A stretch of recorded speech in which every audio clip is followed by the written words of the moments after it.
going to throw it back. I'm not going to attempt to kick it. I'll roll it like a football.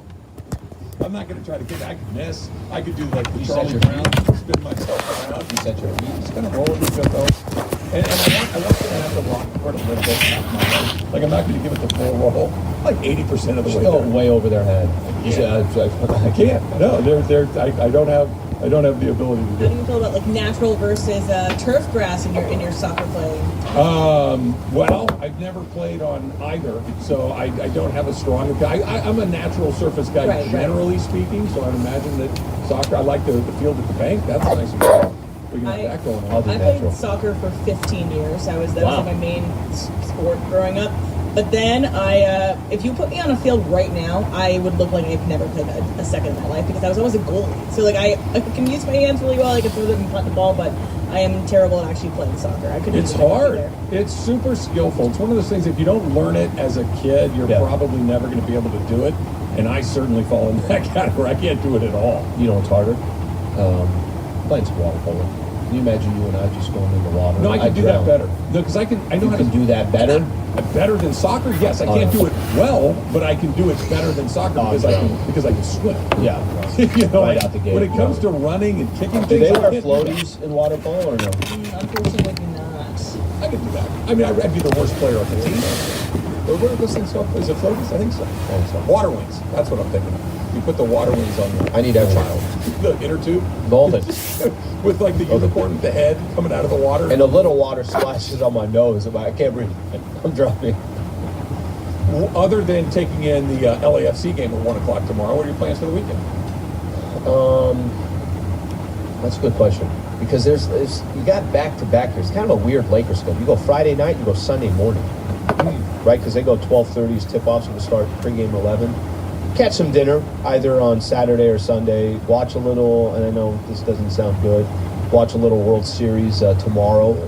Yeah, that could probably come to an end here pretty quick. Yeah, boy. Yeah, well, here's the good news. The Nats were down 3-2 going back to Philly going back to Houston a couple of years ago, and they pulled it out. So there's precedent, but it felt like when Chaz McCormick made that catch last night, you're like, that was their shot. And that's with one out in the ninth and Bryce Harper coming up next. And the ball was tattooed. I know. It was tattooed. And if it hits, if it's a foot higher, it hits, ricochets off.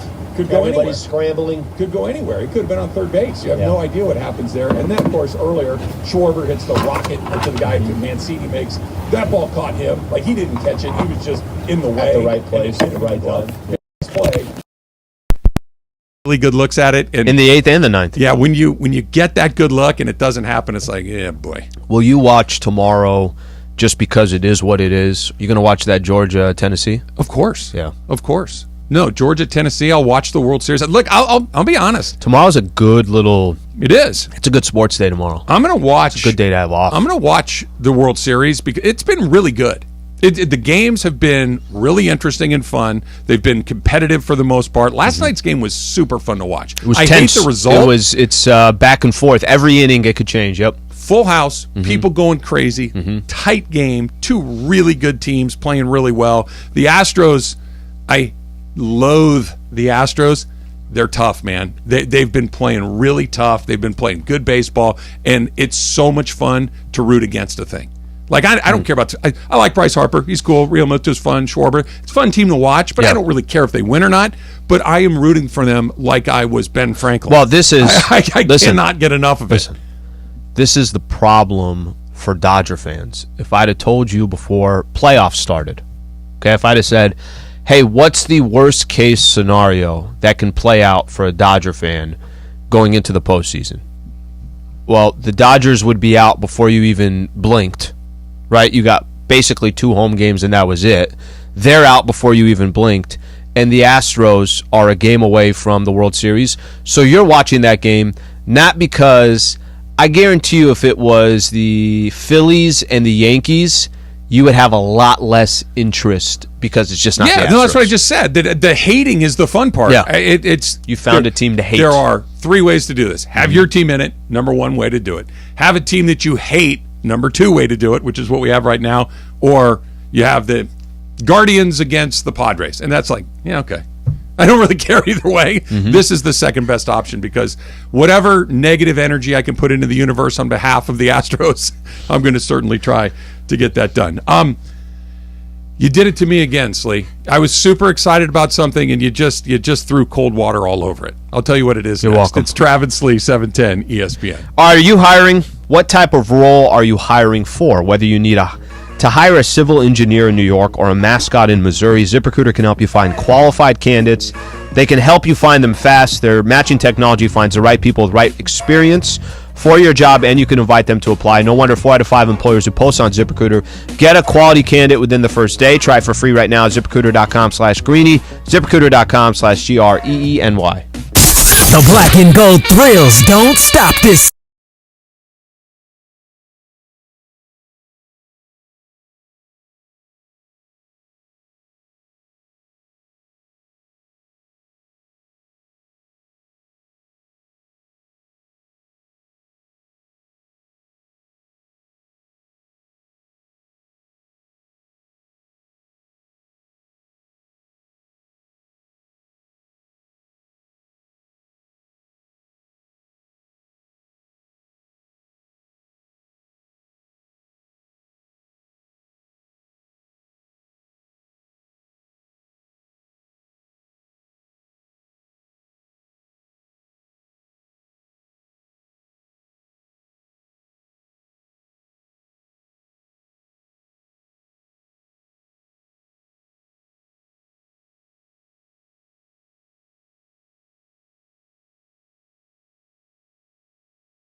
Somebody will. I'm sitting. I literally have my headset on, but people are walking by us.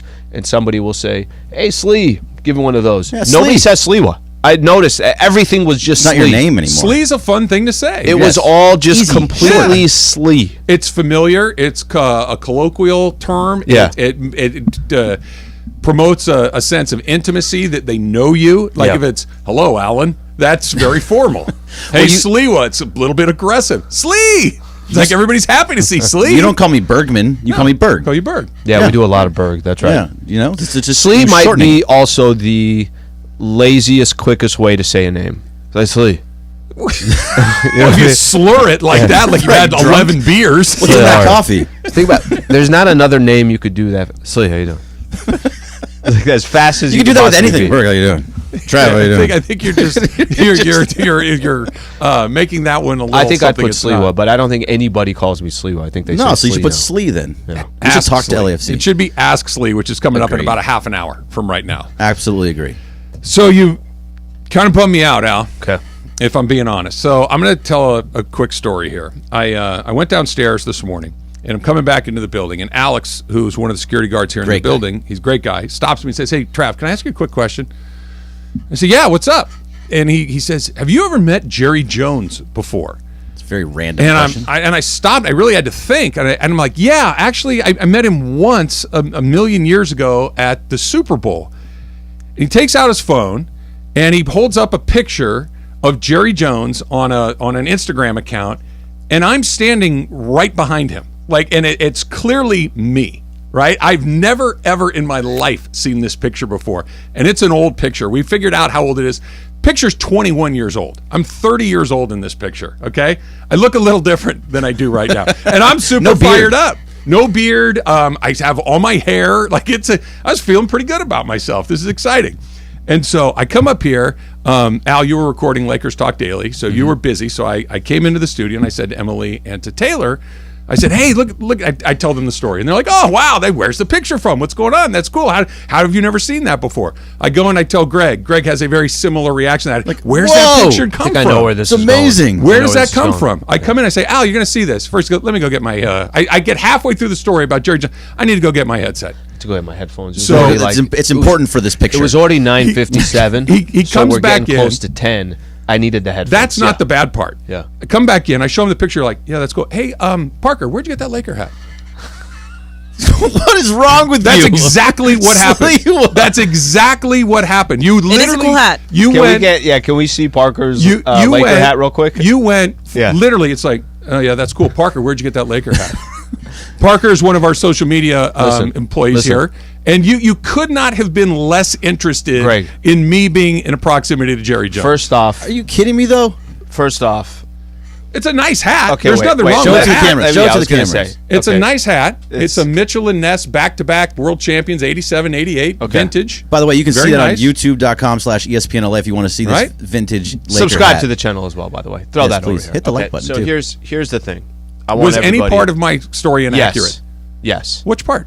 You are making it sound like I completely dismissed You did! you and the photo. You absolutely what it sounds like. did. Not to that extent. Oh, that's Not to that Parker. extent. Hey, we need Parker Yeah, in here. Parker- I don't because even think he Parker. was I don't in even the think he room. was in here when it Yes, was he it was going down. because you immediately went, "Oh, that's cool. Where'd you get that Go hat?" over there, Am go over there, I go to that embellishing microphone. this To the story at microphone. all? I said that you look like the same way you did in the photo when we were grabbing the Mexican food.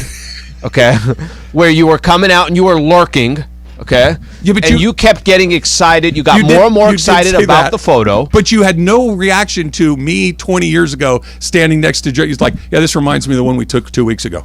He's so young in that picture. Did I exaggerate? no beard? Travis, Slee sees Lakers, eyes light up. Eyes lit up. I mean, That's just what it Just is. look at this. Back-to-back NBA champs. Just the It's timing very wasn't cool. good. You know what's 87, cooler? 88. But see, you're doing What's it cooler? again. He wants to talk about the hat still. Your utter contempt for me is fantastic. Listen. I love it. I love how little you care about the person that you spend I'm getting a bad rap hours here. and hours of time with. No. It's terrific. Sliwa, both Emily and I went on to Google search images Okay. and Found the and picture. found different pictures. We Maybe found you need to different pictures. relax on the picture. No, I mean, how often do you see, like, if there's pictures of you from 20 years ago, you're gonna be like, whoa, look how much different I had hair. Like, there's a whole bunch of things that are going on there. Yeah. He doesn't have a beard on there. He looks like he's 5. And Jerry Jones is in it. I'm 6 inches from Jerry Jones. I'm like lurking over his shoulder, like, wait, Like, with a I weird shouldn't look be on in your this face. picture. Like, Oh why? my God, that's Jerry Jones. And what's the crazy thing is, when I said to Alex, I'm like, once at the that's the time. That's the only time I've ever been in his presence, and that there's this picture that's been out there for 20 years is pretty remarkable. Do you to know me. what event that was for? It was? So Do you remember off the top of your head? Do you remember what it was? vividly. Really? Vividly. It was not Saturday or Sunday heading into the Super Bowl, because we would leave. We would always leave on Friday night. Okay. So I think it was Thursday night. That was the night that we typically go out and have a really good time of Super Bowl week. We got invited to, I don't think it was Jerry Jones's party, but it was a party that was about Jerry Jones, right? Okay. And he was the kind of the person that was going to be there. And I went with Jim, who, at the time was at the peak of his powers. Everybody knew who Jim was. It was With a white big deal, turtleneck. right? And so next thing I know, I'm having a glass of Johnny Walker Blue with Jerry Jones and Jim, and because that's Jerry's drink of choice. And I'm 30. I've been working in this business for Oh, you're feeling good about 6 or yourself. 7 You years, feel but great. this is a big deal for me, right? This is a really big deal. I'm with Jerry Jones at a Super Bowl party drinking Johnny Walker Blue. Dream come true, right? One of those moments. So, yeah, I remember. Do you remember what event it was, though? It was the Carolina Panthers, New England Patriots Super Bowl week. It was just a Super Bowl party. It was a PlayStation 2 party. Was it really? Yeah, I looked when I Okay, looked it up. I don't know if did not Emily saw remember that that. too. Yeah, I saw it. Yeah. I did not remember that part, but we were there late. Well, now you do. Most of the place had cleared out, and Jim and Jerry were having a drink and having a conversation. And Jim says, "Trav, come over here and meet Jerry." I'm like, "Well, sure, Absolutely. I would love to meet Jerry." And we went over there and had a drink, and Jerry was unbelievably gracious and wonderful and funny and a great hang. And I got my picture taken with him, much to my I didn't know. I had no Did you idea. put it up yet? Did you put up the picture? No, I You need didn't to. know that picture existed Didn't know until it existed today. until about a half an hour ago. That's unbelievable. Now, Yeah. Sliwa, Yeah. about that Laker hat. No, Greg, let me tell you something. The more now that I think about it, the questions that you asked him right now, Yeah. those are fair questions.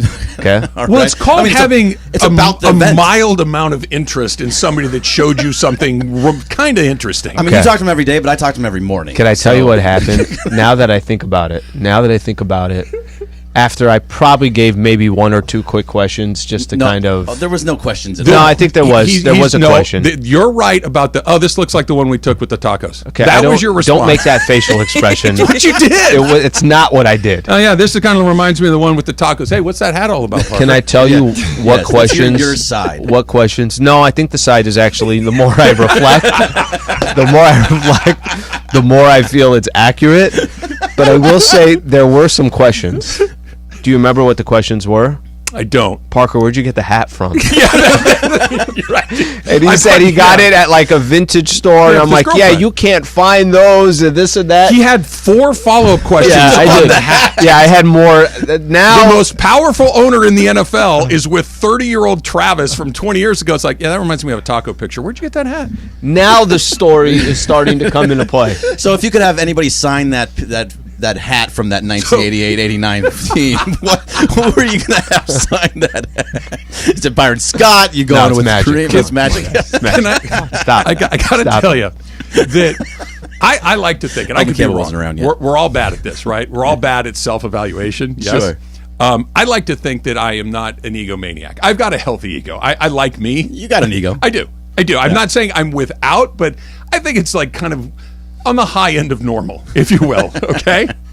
If you ever need to just have somebody just make you feel like you don't mean anything in the Piece world, of garbage. talk to Alan Sliwa for 5 You know minutes. the problem is too with that? It's not intentional. That's why it's good. Because if you did it on purpose, I'm like, Al's messing around. That you literally had no interest in it is terrific.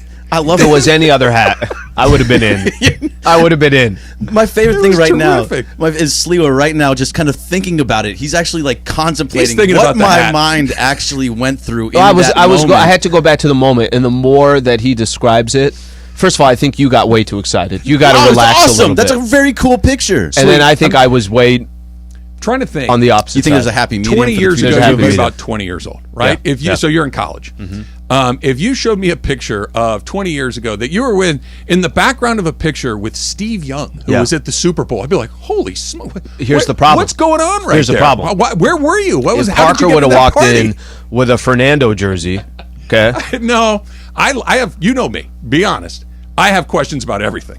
I want to know why is that there? Why want is it the like details. that? I want Yeah. all of the details. Yeah. So I would have gotten to the Fernando jersey. I would have said, hey, that's pretty cool. Don't go anywhere. But I got to follow up on this Steve Young picture. And it would have been exactly like that. Yeah. In that exact way. Okay, hold on. Don't go anywhere. I really want to get to this. But no, Sliwa, let me ask you about Steve Can Young. you just put up that photo, please? Oh, I will, for sure. Put it up, and I want that photo next to the moment that. Remember, we got the Mexican food in the back. See, he's Right. Do you remember that? Yeah, I do. And Trav was like lurking in the background, like behind me. He was getting ready As to you go. were walking out as the I was door? going, Yeah. I felt that vibe in that picture with Jerry Jones and Jim. It might be the same face. It might be the same exact It face. does just have with the that beard. same energy. Yes. I agree with Yeah. you, but I'm going to leave that up to you. I'm putting it up because I'm fascinated with the portion of the picture with Sure. me and Jerry. That's if fair. you want to turn it into the taco thing, you do you. Well, one more question for you. In that picture, there is pictures of that picture that you're looking at from Alex. Yeah. It doesn't have Jim in it. He's cropped out of He's that cropped out of it. particular picture. But I sent you a picture with Jim in it. Yeah. Are you going to put the picture Oh, no, just the with one Jim? with me. Yeah, because it's basically What's in it for Trav? he took a picture with Jerry Jones. That's what that picture is. Romy makes it look like he's part of the picture. Take him out. Now it's just you Okay, look, and Jerry. I'm not going to put this when I write about it on Instagram and Twitter. I'm not going to put this in there. It's a picture of Jim and Jerry, and I'm lurking in the background. But the way that this particular Instagram post was presented, it's a picture of Jerry where you can't crop it with Jerry without me in the picture. Right, because So, you're because so I'm close to just over his left shoulder, and so I'm kind of just. Have you lurking. guys hung out since then? We haven't. I'd Not- like not to. since then. Johnny Walker Blue is pretty good, Slee. It's like $50 a glass. Johnny Walker Blue is incredible. Yeah, I'm not even a huge Scotch guy, but I'm like, yeah, this is pretty good. That's what I'm Berg in on wanted to this. do at the tailgate. I wanted Johnny He wanted to Walker go Blue. Raiders, Chargers, drinking Johnny Walker Blue. You didn't bring the Johnny Walker I Blue, didn't otherwise bring I would have drank that. That might be no, not at a tailgate. No, Save that I don't for care. a special It's occasion. so good. It doesn't matter. It's fantastic. You should give it save to me, I'm going to drink it. You should save it when you get a chance to hang out with Jerry Jones. Oh, okay, but you know, perfect. like me, 30 years from now. what happened to all my hair? It's so disappointing. Slee was saying the same thing. Yeah, I look. Mine, I gave was up gone already. on that. I like myself better with the beard. I've decided that I like that. Good, because But it's the better look. I also like myself better with the full head of hair. That too. If you could choose is one a or the better other, look. the beard or the full head of hair. I'll give me Oh, a full head of hair for sure. Full head. Really? Of hair. Like at for a sure. point that you're at, you're in a relationship, your wife is for 25 years, whatever Yeah. it happens to be. You really care about the hair Would you now? still Yeah. use soap on your full head of hair? I've used soap on my hair for 30 years. So yes, even when I had hair. weird. 30 years. Yeah. A bar of soap on your head is just strange. Clean as a whistle. Yeah. Clean as a whistle. See, I don't know how I feel about that. Made me feel a certain way. I like You really did bring him totally down. I like to unburden myself. I went to Berg. I'm like, That was you're not not- going to believe what just happened to me. I'm just so It was not deflated. intentional. It was Just not so intentional. deflated. My apologies. Again, it's better that it was. If it was just intentional, you're just a bad guy. You're genuinely disinterested. Like it's an aggressive amount of disinterest in my life, which I absolutely love. Darvin Ham has only coached 7 games in the NBA, but do we know enough to know that we like it already? That's coming up next. It's Trav and Slee, 710 ESPN. All right, Trav, I know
Travis and Sliwa continues right now. So when I was deciding which jersey to put on, deciding whether I was going to go the black jersey or the white jersey, this one felt a little bigger. I put them both. They're both the same size. They're both double X's, but they all. I was going to say, how did you determine what fit? Okay. Fit. So this is the larger of the two. This thing, I went and got some water. It was touching the floor. It was hanging. Dragging. Pretty long, and it's not so much the length of it; it's the boxiness of it. It's a little wider than you are. Emily, what did you make of my Jerry Jones picture? Do you care at all, or you just want to make me feel crummy all over again? I care a lot about this picture. I think it's a great picture, and I think that it's great to commemorate it. I think it's funny that it's used as a on this day picture too, because we see those things all the time. But two, I feel like the picture cropped, just the picture of you and Jerry, should be like slow motion movie in the background of a true crime documentary, and it's like little did Jerry Jones know 100% that Travis Rogers. You look like you're going to take him out. So the pic, I just posted it on Twitter. You look angry. At Travis Rogers on Twitter. I wasn't angry. I didn't even know the picture was being taken. I was probably being summoned. But how did you circle. not know? You were staring directly into the lens. I see you like 3, 2, 1. But if I was taking a picture of you, right? I'm not looking kind of what's in the background. I'm thrilled, Alex. I can't thank you enough for bringing this to my attention. You know what? Actually, you know what you look like? You look like a security guard. You look like somebody that's got like little bit. What's going on back there? For safety. I look young. That's the thing. Yes, you do look young. I look young. Look at that. Look at that glorious head of hair. Taylor, gaze upon my full hairline. This is a cultural moment we're looking at right here. That's right. It's part of the zeitgeist, as they say, that I didn't know existed until just this very second. Sliwa, the front part is definitely a little different. Yeah, you got a good head I love how you chose to tuck your shirt in, because you tied it in like a little knot in the back, like Daisy Duke. Yeah, it's like how I used to tie my shirt when I was in middle school. No, and here's the thing. I'm going to go get water, and this thing is just like pop. Let me see it. Pop. Stand up real quick. Did you tie it with a hair tie? Oh, no, that's okay. Okay, because a hair tie. Stuffing it. That's how I used to do in middle school. Yeah, I was like, I tie it on the side. I tie it in the back with a little scrunchy. I'm not accustomed to having this large of a... You don't have multiple pieces of clothing in your closet that have multiple X's. This is your first multiple X piece of clothing. When I put it on too, I was like, all right, well, it's LAFC day. Let's embrace it. I was kind of bummed when I walked in and I saw you'd already put it on. I wanted to see like your face right when it draped over you, because I saw it last night when I took it out of my closet. I'm like, ooh, that's going to be well, big. It's clutch. I didn't have anything, so, you had... You look good. I have a Travis on the back. It's a black and gold day for sure. All right, Lakers tonight against the Utah Jazz. It's interesting that we were talking about this morning. The Lakers have an identity, I think, for the first time in a bit. When they won the title a couple of years ago, they were really good, but their identity was LeBron and AD are really good, and they're going to go out and win a bunch of games, right?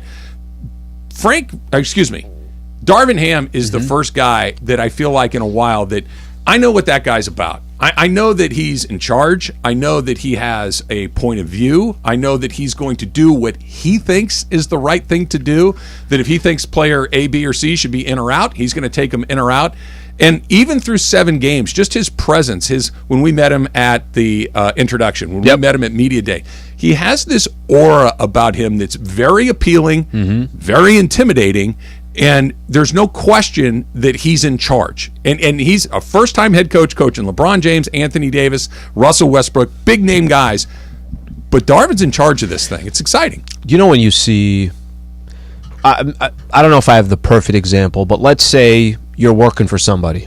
You get a brand new general manager. You work for a company that... Who's at the top? Like, just that leader. And there's kind of this instant... Yeah, that person belongs there. They should be doing that for their job. Darvin Ham probably could have been a head coach in the NBA 5 years ago. But, just circumstances, and it takes time to become a head coach. And once you become a head coach, you could probably stay in that circle for a while. I'm sure he's been saying to himself, since he's been an assistant coach for over 8 years, I think almost 10 years, he was part of, assistant coach circles. I'm sure there's a lot of times he was sitting there saying, I should be sitting in that seat right there. Sure. Do you know what's going to happen? When I get to that seat, this is what it's going to look like. He looks like he's been a head coach for a while. So what you just said about kind of your description of Darvin Ham, and listen, The Lakers are 2-5. They got a lot of work to do. They got a lot of stuff to figure out. But do you feel like your head coach is the leader? Do you feel like everyone's going to listen to Darvin Ham? And over time, like I'll use Frank Vogel as an example. Vogel won an NBA championship with the Lakers. Vogel was a head coach with the Indiana Pacers prior, and Orlando, but with the Pacers got to the Eastern Conference Finals. There might come a point where you're a head coach where the message that you had early on is not the same a couple years later. People maybe... That's the Pat Riley thing. Pat Riley said that after about 8 or 10 years, it's time to move on. Which is, by the way, it sounds right. Yeah. I think Darvin Ham, what he's trying to establish with the Lakers is, I'm the head coach. I'm going to make decisions I feel is the right for the team. The Russ thing was kind of a conversation for a while. Now I don't even feel like it's a conversation. Russ is coming off the bench. There is no question of whether he's going to or not. Russ might play 35 minutes. Russ might play 25 minutes. He's established at least that early on that he's the leader, he's the head coach, and you got to follow him. Well, you said something that kind of resonated. They have stuff to figure out, and they do. But the stuff that they need to figure out, Slee, to me, is not coaching stuff. It's we need better players. How are we going to get better players? We need to start making some shots. They're getting shots. They're playing defense. They play hard. Like the things that the coach can control is effort, is attitude, is culture, is defense, and are they getting good looks? That's what the coach can control, right? He can't make the ball go in the hoop. He can't make a guy quicker, faster, stronger than he is. He can't make every personnel decision as well. No, from how that roster. I may give his input, sure, but the things that he has direct control over, rotations. These are the things that you're looking at. And again, they're 2-5. It's not like they're off to a 7-0 start and we're planning the parade route. But the nuts and bolts of what you'd like to see from the head coach, they're there. And by the way, not in the easy situation. From the moment he's gotten here, it's been, hey, what are you going to do with Russ? Hey, LeBron's going into year 20. Hey, is AD going to be healthy? All of these questions that are really heavy questions, he's handled them all and got the team playing hard, playing defense, getting good shots. You can make the argument, and I'm not trying to say that most coaches don't want what he has, but you can make an argument that he walked into the toughest situation in the NBA. LeBron is aging. AD's had health issues. Russ has not fit so far with the Lakers. It's the Lakers, so that whether you're 5-2 or you're 2-5, everyone wants to talk about the Lakers. You're going to get tough questions from game number 1 of the regular season. You're getting questions that somebody might not be getting in Sacramento, Houston, Dallas, wherever you go down the list. Yeah, you're right. You walked into a situation where it's not like, hey, everything is just teed up for you. Remember when, it's not the best example, when Phil came in for the Lakers round 1. Yeah. This is where he took over for Del Harris, right? It's Phil Jackson. He's already established. He's already got the NBA championships. But there was a legit roster. Yeah. Now it's, okay, what can I do with this? And there was enough trial and error with those guys without him that he kind of walked in at the perfect situation. And Shaq and Kobe at that point had not won anything. Yep. So it was, look, I have, you haven't. We need to do it like this. Whereas LeBron, he's won. Anthony Davis, he's won. Yep. Russell Westbrook's got some MVPs under his belt, or an MVP under his belt. And Phil wasn't a first-time head coach. Darvin Ham was a first-time head coach. Ask Slee is coming up next. It's Travis Slee, 710 ESPN.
Hey Rams fans, Travis Rogers here. You have got to get the new ESPNLA app. In fact, let's go down to the locker room and get a little help. What's up, Rams fans? This is Matthew Stafford. React to the Rams on the new ESPNLA app. This is Cooper Kupp of the Los Angeles Rams. Listen to all your Rams talk on the ESPNLA app. You are just one tap away from Rams All Access. Travis and Slee, Mason and Ireland, and Sedano and Cap. Download it now on the App Store or Google Play.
By visiting harrissocal.com.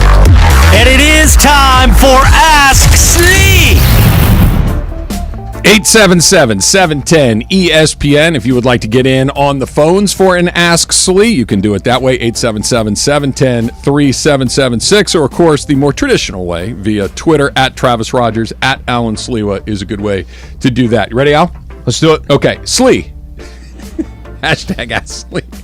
Do you love the Lakers or hate Travis more? It's easy, guys. Come on. Let's keep it moving here. Love the Lakers. Love the Lakers. You do, but yeah, I don't think you hate me. I'm just a stranger in your life. I'm just a person that you share space with, right? Like you'd have. We had, I thought, a very nice 6-second conversation about the photo, and I had to get back to some very serious matters here. Yeah, no, have you made an offer to Parker yet for his hat? It's a cool hat. I mean, it's not a Jerry Jones picture from 30 years ago, but it's a cool hat nonetheless. Darren, mismatched socks, major fashion faux pas, or mind your own business, loser. Don't you have anything better to do than judge other people's socks? All right, let's give it a couple examples here. I mean, if it's way too obvious, then, get the right socks on. However, if you ever have, there's brands, let me just kind of think, like Calvin Klein, right? Like go to Macy's, you buy Calvin Klein socks. They'll have their logo on the outside, okay? So that means that should be on the left, and the other one should be on the right. Okay. Yeah, I'm not doing that. If I have one inside, one out, that's what it is. Really? I think that's how it is. Unless you have logos both on the inside and the out, then it doesn't matter. But just using that as an example, I think Polo does that. Polo, Ralph Lauren, they'll do that. They'll have the logo on the outside. You're supposed to want to. Yeah. What if I want the logos to look at each other and I want them on the inside? What if they're friends? Then do it.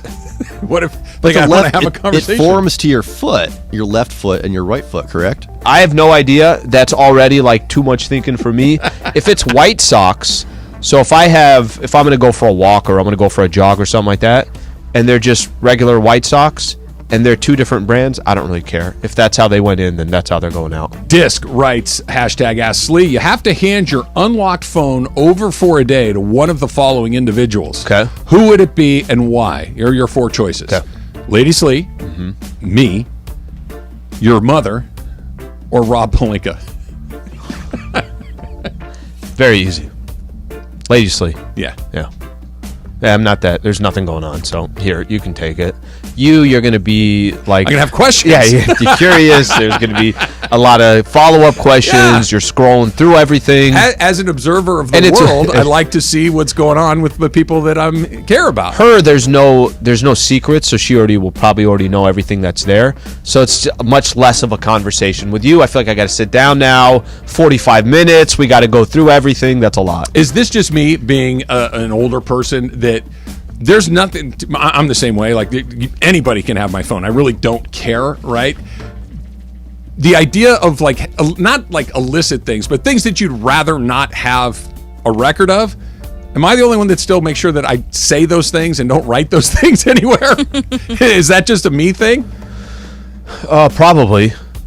Yeah, I'm sure there's text threads where you're like, I hope. Yeah, well, that's probably true. I hope. Think about it. Hope nobody sees that thread, or the person that I'm talking about doesn't see that thread. Yeah, that's probably true. That's probably a good way of looking at it. If you won, by the way, 1.6 billion is the jackpot right now. The Powerball is 1.6 billion. Yep. You win. What's the first thing you're buying? You and Lady Slee. We're buying the Chargers from Dean Spanos. You don't have enough, buddy. I don't have to. Close. Yeah, but I don't have to buy it. You don't have to buy your house cash. You just want a piece of the. You want to finance it. You don't have to buy your house cash. You could, put 20% down. That's not 20% down. That's about 20%. Yeah, maybe a little bit more. It's 1. Get 20% down. I'm back down there, and then we don't have a stadium. I don't know what we're doing. Cal State Dominguez. It's close enough. It's right down the road. You can go play over there. It will be San Diego State University. First thing that I'm buying, was that the question? But it's specific. It's just from Francis and Glendale. Yeah. You and so presumably something that you would both enjoy. What about that? This one I think is easy. I think it's a world visit X amount of places, vacation, like gone Trip for around like the a world. couple of months, that type of a thing. Yeah, because she would definitely love that. I'd love that too, and we just go explore the world. I think I'd get a country club membership. It'd be good for both of us. She could go over there. I'd be over here. I'd play a little golf. I'd play some cards with the guys. Have a few drinks. It's like That's not bad. I'd come home in a great mood every day. How was it? You would hate what we would do, because we would be out. That's a lot of walking. You'd be like, that's a lot of work. Sounds like a lot of walking. Yep. It really, truly A lot does. of walking. Trav, if Slee, this is from Darbo, if Slee's running a low-grade fever, is he the guy that lets his body work through it, or are you popping a few ibuprofen? No, this. I don't take medicine. Ever? Not ever, but have a bad headache, you just kinda muscle through it? rarely take medicine. So I'm letting my body just kind of fight through it. You have a nasty headache. You were out all night with Cousin Slee at the burning trees, and you're just not feeling your best. Let's use that one as an example. I didn't take anything. Really? Didn't take anything. Oh, give me drugs and surgery. Absolutely. I can't get enough of it. I don't, unless it's like, and I haven't had this in a while, but unless it's like, oh, hey, it's a really bad cough or you have a really bad sore throat, I'll take something, but for the most part, I don't take anything. Jason Levine, you have angered Lady Slee. You must atone for your sins somehow. Yeah. What do you do to get back in her good graces? Have a conversation with her. And then I got to do something. We'll go out to have a nice dinner somewhere. She loves Italian food. If I set something up at an Italian restaurant, she would forget anything even happened. Not bad. Not bad. I'd address it and then go. Oh, never address it. Never. Just let it. No, because then she'd feel better. Yeah, well, I like to let it linger. And I'll just do the dishes for a couple of days. I'll pick up after myself. I'll make sure that the couch is nice and tidy before I call it a night. So it's the little things. Things. It's the little things that we go out to dinner. Like that's a treat for me as much as anybody I get her else. pasta. She's like, I literally don't remember what happened. Can of Chef Boyardee raviolis. Here you go, Lady Slee. My bad. We'll Flowers keep it too. moving. Flowers is always a good way to do it. Rank Southern California theme parks: Disneyland, Knott's, Universal Studios, Magic Mountain, and Legoland. All right, I've actually never been to Legoland. Good. Consider yourself lucky. I'm going to put Disneyland at number one just because Sure. it's the OG of OGs. I agree.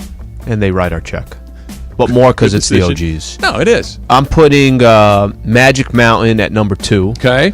Listen, first of all, I'm an annual member, so let's not forget that I sit on a board of directors for Magic Mountain. But it's actually it's really fun. Like I actually would not mind going back soon. The rest after that, you rank them however you want. I'll go Universal number 3. Have I been to Knott's Berry Farm? I'm trying to think here. I might have never been to Knott's Berry Farm. You're good. Yeah? Yeah, it's fine. It's fine. It's fine. Universal Studios. 3. I haven't been to Universal Studios in 40 years, so I don't really remember. But Disneyland's number 1, Legoland's number 5, and put everything else out. Legoland that bad? It's Legoland? fine. It's great for your kids. The thing that's good about Disneyland or Magic Mountain, as an adult, you can find a way to enjoy yourself. Can't do that at Legoland. It's very difficult. Yeah. It's very like once you see the Empire State Building made out of Legos, it's cool, but it's like now what? It's like But do kids love it? Yeah, it's super fun. But I don't know, 3 to 8. It's a very specific window. Like Disneyland's anyone, literally anyone, crib to the grave. Yes, you're going to have a great time. Yes. Right. It's true. Legoland, you got like a 6-month window. It's a much more niche market along the way. Brian in Oxnard. Brian, you're on with Ask Slee. What's up, Brian?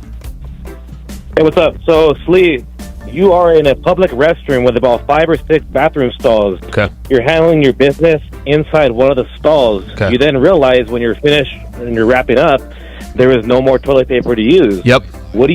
Do you A, ask the dude in the stall next to you for some TP, or do you B, wait till everyone leaves the restroom and quickly rush and run to the next stall, hoping there's TP in there? Brian, it's a good. Or do you text? Hold on. Or do you C, text Lady Slee asking to come and rescue you? I'm going to the stall right next to me. So, Trav, yes. Brian's basically saying, what do? You ran out of toilet paper. Oh. And the stalls next to you are full. I'm giving a little elbow to the. Hey, buddy. Yep.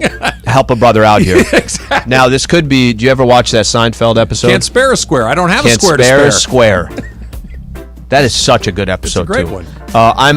I'm just asking my buddy to the stall next to me to help her brother out. And by the way, that's one of those moments where we're all human beings. We're going to take care of each other because we've all been in the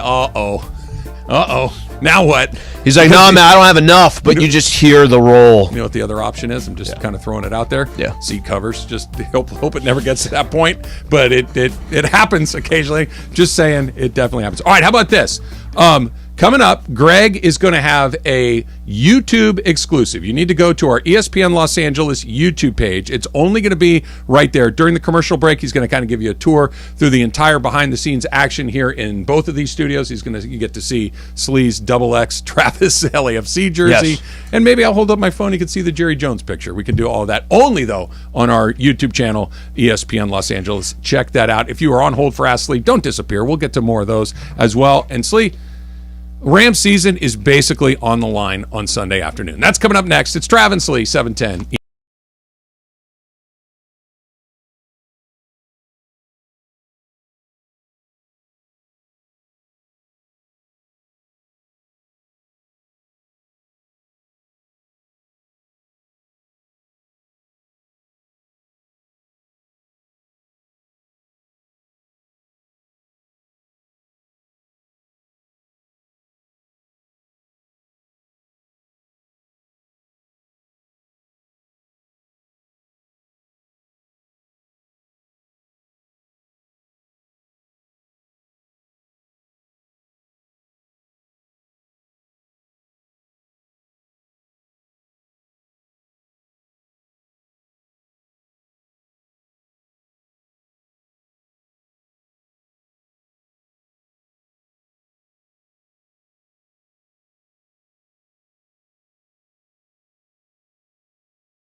Black and Gold Friday. We are getting pumped for LAFC tomorrow, going for the MLS Cup final. LAFC are champions of the MLS Western Conference. They're going to the MLS Cup final. 1 p.m. is kickoff at Banc of California Stadium against Philadelphia Union. You can watch the match on Fox or Univision. Of course, we are your home for LAFC. So our coverage begins at noon tomorrow on 710 and on the all-new ESPNLA app. Let's go Black and Gold. Hi, this is Carlos Vela of your LAFC. The Black and Gold on ESPNLA. Meanwhile, we get ready for Lakers Jazz tonight. Coverage begins at 6 p.m. with Sliwa. Lakers going for their third straight win. Sliwa will get you ready for all of that. Plus, yes, the Rams are playing Sunday against the Bucks. And Travis hosts Rams pre-post and half. So we've got that too. What a loaded Friday. It's a feel-good Friday. Let's get to it. Travis and Sliwa, your Friday right now. Yeah, it is a loaded up Friday. It's a loaded up weekend. There's a lot of things going on. But hearing Chris talk about LAFC playing for the MLS Cup starting tomorrow, right, at the Bank. 1 o'clock, you can listen to the game here. They're playing Philly. Philly's in the middle of everywhere. They're in the World Series. Mm-hmm. They're in the MLS Cup. They have an NBA team that's highly competitive. They have the best NFL team in the league right now. Yep. They're at 9-0. They're the only team that hasn't lost a game. It's weird how it happens where everything kind of comes up for one city. We just kind of had that. We're on the back end of that. Dodgers won the World Series. Rams won the Super Bowl. Lakers won an NBA championship. Right. Like, they all won a title in about an 18-month window, and we had all three of them. It comes and goes really quickly. Yeah, it is. And that every sport that you're watching, they're talking about it. Yeah. If you're watching the Phillies, they're talking about MLS. They're talking about what the Eagles are doing. If you're watching an Eagles game, they're talking about what the Phillies are doing. So it is kind of a unique window, cool window. It doesn't happen often. When it does happen, especially in 3 different sports, that's pretty impressive. I'll be honest. When we were spoiled here in LA a little while ago, I was not savoring it the way that I should have. It's like, hey, Dodgers are in the World Series. Hey, Lakers just won a chance. Now, granted, one was in a ballroom in Atlanta, and the other one was in Texas against a team from Florida. I think that has a lot to do with it. It does. You didn't have parades. You didn't do this. There was none of that. But even the Rams Super Bowl, it's like, yeah, okay, we're just going to go to the Super Bowl now. It's like, just you take it for granted so quickly that you had a title in the 3 biggest sports in this country. Bang, bang, bang. Doesn't go like that. That's a very LA thing. I think it's just because, like, use MLS as an example. If LAFC wins tomorrow and they bring another championship to LA, how many championships do the Lakers have in Los Angeles? How many championships do the Dodgers have in LA? How many championships do the LA Kings have in Los Angeles? Like, USC, their success. Listen, it's not the best example, but I'll give you there's a point to this one. How many championships do you think San Diego has as a city in professional sports? I think it's 0, right? They have 0. Yeah. So you kind of think of, we were talking about this, if you ran if the Nationals, when they got one, or when Braun got one for the Cavs and it was for Cleveland, it was like, okay, hey, you got one, you don't need one for X amount of years. LA is really, truly, honestly, one of the only cities in the country where it's like, yeah, but when's the next one coming? But you and I, like, literally, it may have been the very first show we ever did together. And this was long before the Travis and Sliwa show. It was you and I were coming in after the Lakers and the Heat playing in the finals, and we were doing a little live program because we were doing network at the time. Yeah. So we came in and do it. And after they won it, half the calls were, yeah, but what's going to happen next year? It literally was the day after, and it's, yeah, I don't know if we can bring these guys back. I don't know if this is the right. It's like, wait a second. They won 12 hours ago. Does 2020 not seem like it was Lifetime. 18 seasons ago? Lifetime. I think I was hanging out with Jerry Jones when you that were happened. with Jerry Jones. I think the night before. It is weird how it just kind of all came at the same time, and it's like, yeah, okay, when's the next one? It's like, maybe not for quite some time. Yeah, the Dodgers are probably the most set up to get one sooner than later, but yeah, they haven't. It's a weird time to be in LA. Santa Barbara and Tom. He's got a belated Ask Slee. What's up, Tom? Hey guys, how you doing? Can I ask Travis a quick question? Of course. Before my Ask Slee? Yeah. What do you got? So, Trav, you and I are both Gaucho alumni, and we were there about the same time. Best meatball sandwich you could get was at Giovanni's on the corner. Not bad. Down in the, remember? Not bad. And then they also do a side of meatballs with mozzarella over the top, and then you get the garlic cheese bread. Next time you come up to Santa Barbara, I live in Carp. Okay. And there is still a Giovanni's in Carp. I'm gonna buy you a side of meatballs and garlic cheese bread. Yeah, that's a good. Could that's be a there good. about 2:45. Yeah, just give them. Takes about an hour and a half. Might hit some traffic on a Friday. Yeah, let's call it 3. 3 o'clock to play it safe. Let's call it. I'll take you No up worries, on that, Tom. Thank you. I'm there for you always, Trav. Appreciate it. So, Slee, here's my question. Okay. I need you to paint a picture for me because it's important. When you get your big favorite burrito, name your burrito, whatever it is, you can tell me what's in it. Do you uncork it first with a bite, or do you layer a little salsa on top? Because without the hot sauce, a burrito is just a big doughy, beany, meaty thing. So do you uncork it, or do you layer the hot sauce over the top first? Go. So I would get a California burrito. That's number one. And number two, yeah, you got to sacrifice one bite. One bite. I'm just going to take a bite. It's dry. It's not the way I'd prefer it. Hopefully the guacamole is up on top. It's further to the top and not down at the bottom. You're on to it, right? Let me get that first bite. Now I'm in play.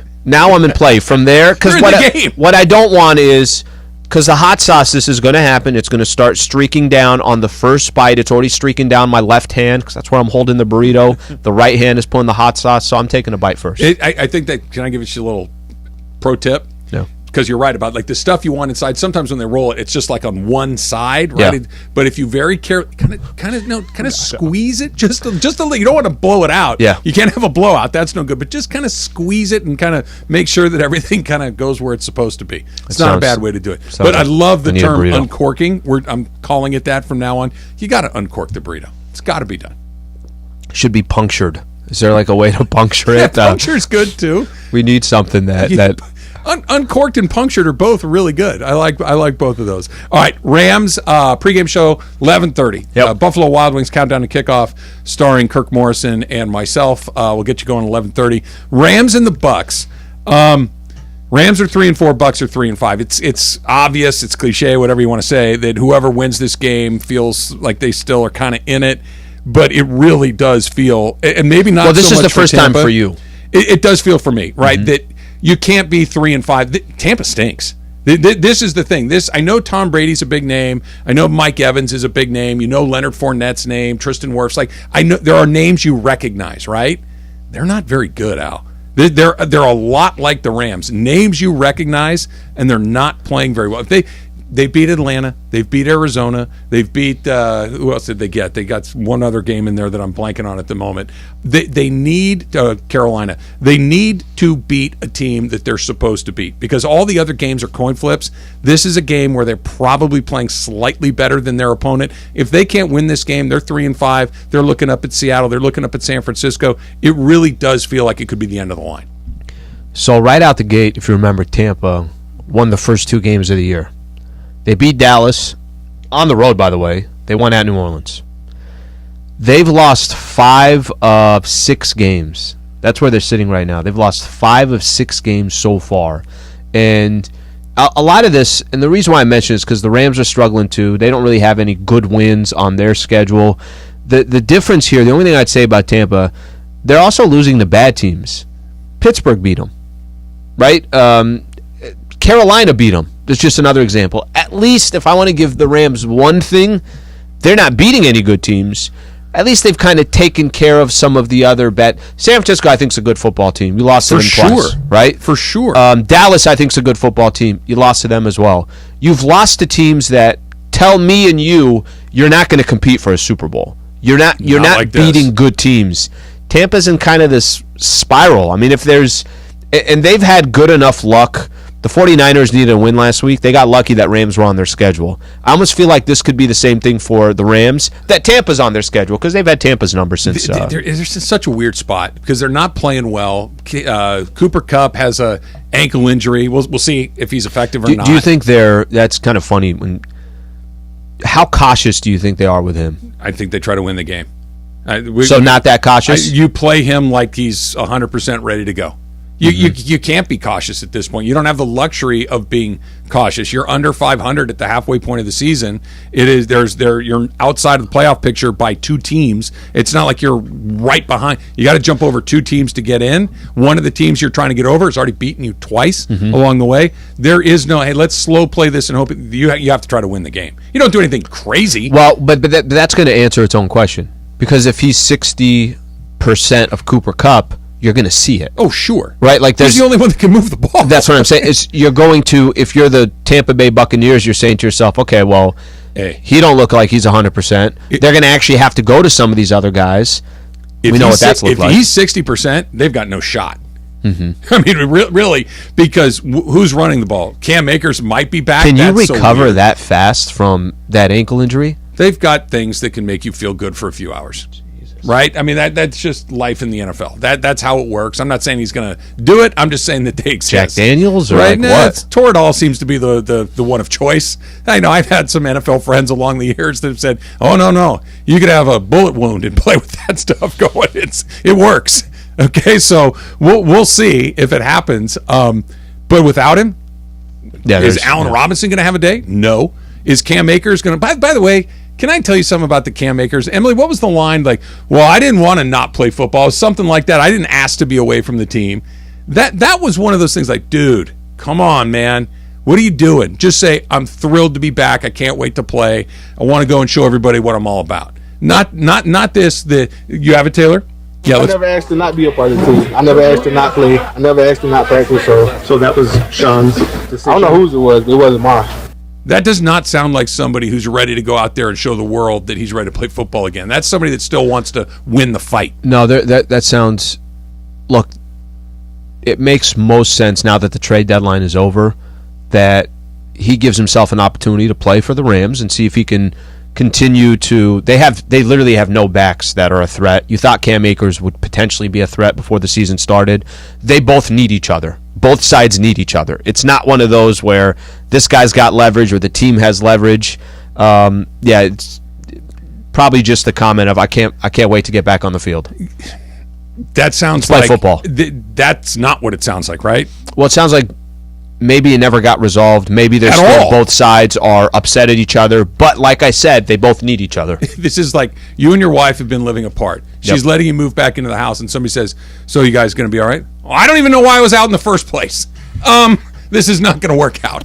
If you don't know why you were living at your buddy's house, sleeping on his couch for 2 weeks, and you're coming back in, well, I don't know what her problem was. See if she changes. Yeah, I don't know what she was mad about. Yep. Yeah, you might want to start looking for your own place. That's a lot what this thing feels like along the way. All right, Dodgers have a couple of important decisions to make in a pretty short period of time. Like we're talking a couple of weeks along the way. I want to do that. Plus, can I buy you lunch today? I feel like you need a little economic assistance after what you went through yesterday. Yeah, I could. I may buy you a meatball sandwich. That's coming up next. It's Travis Lee, 710 ESPN.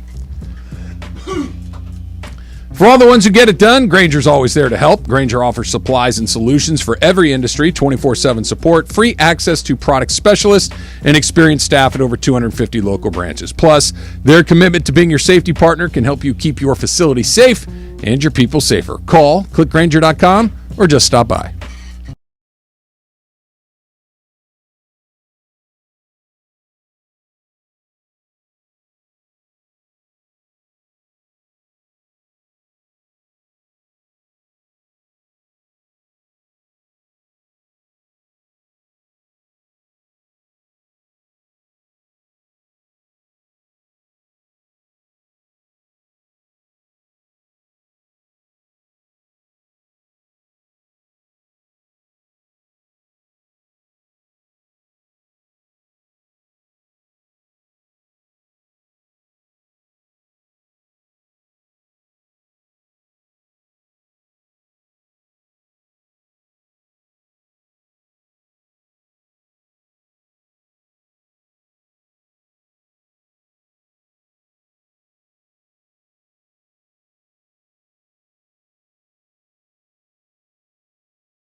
for your Friday, a black and gold Friday. We get you pumped all day long for LAFC going for the Cup tomorrow. The MLS Cup Final, LAFC versus Philadelphia Union. Coverage begins at 12 p.m. tomorrow, right here on 710 and the all-new ESPNLA app.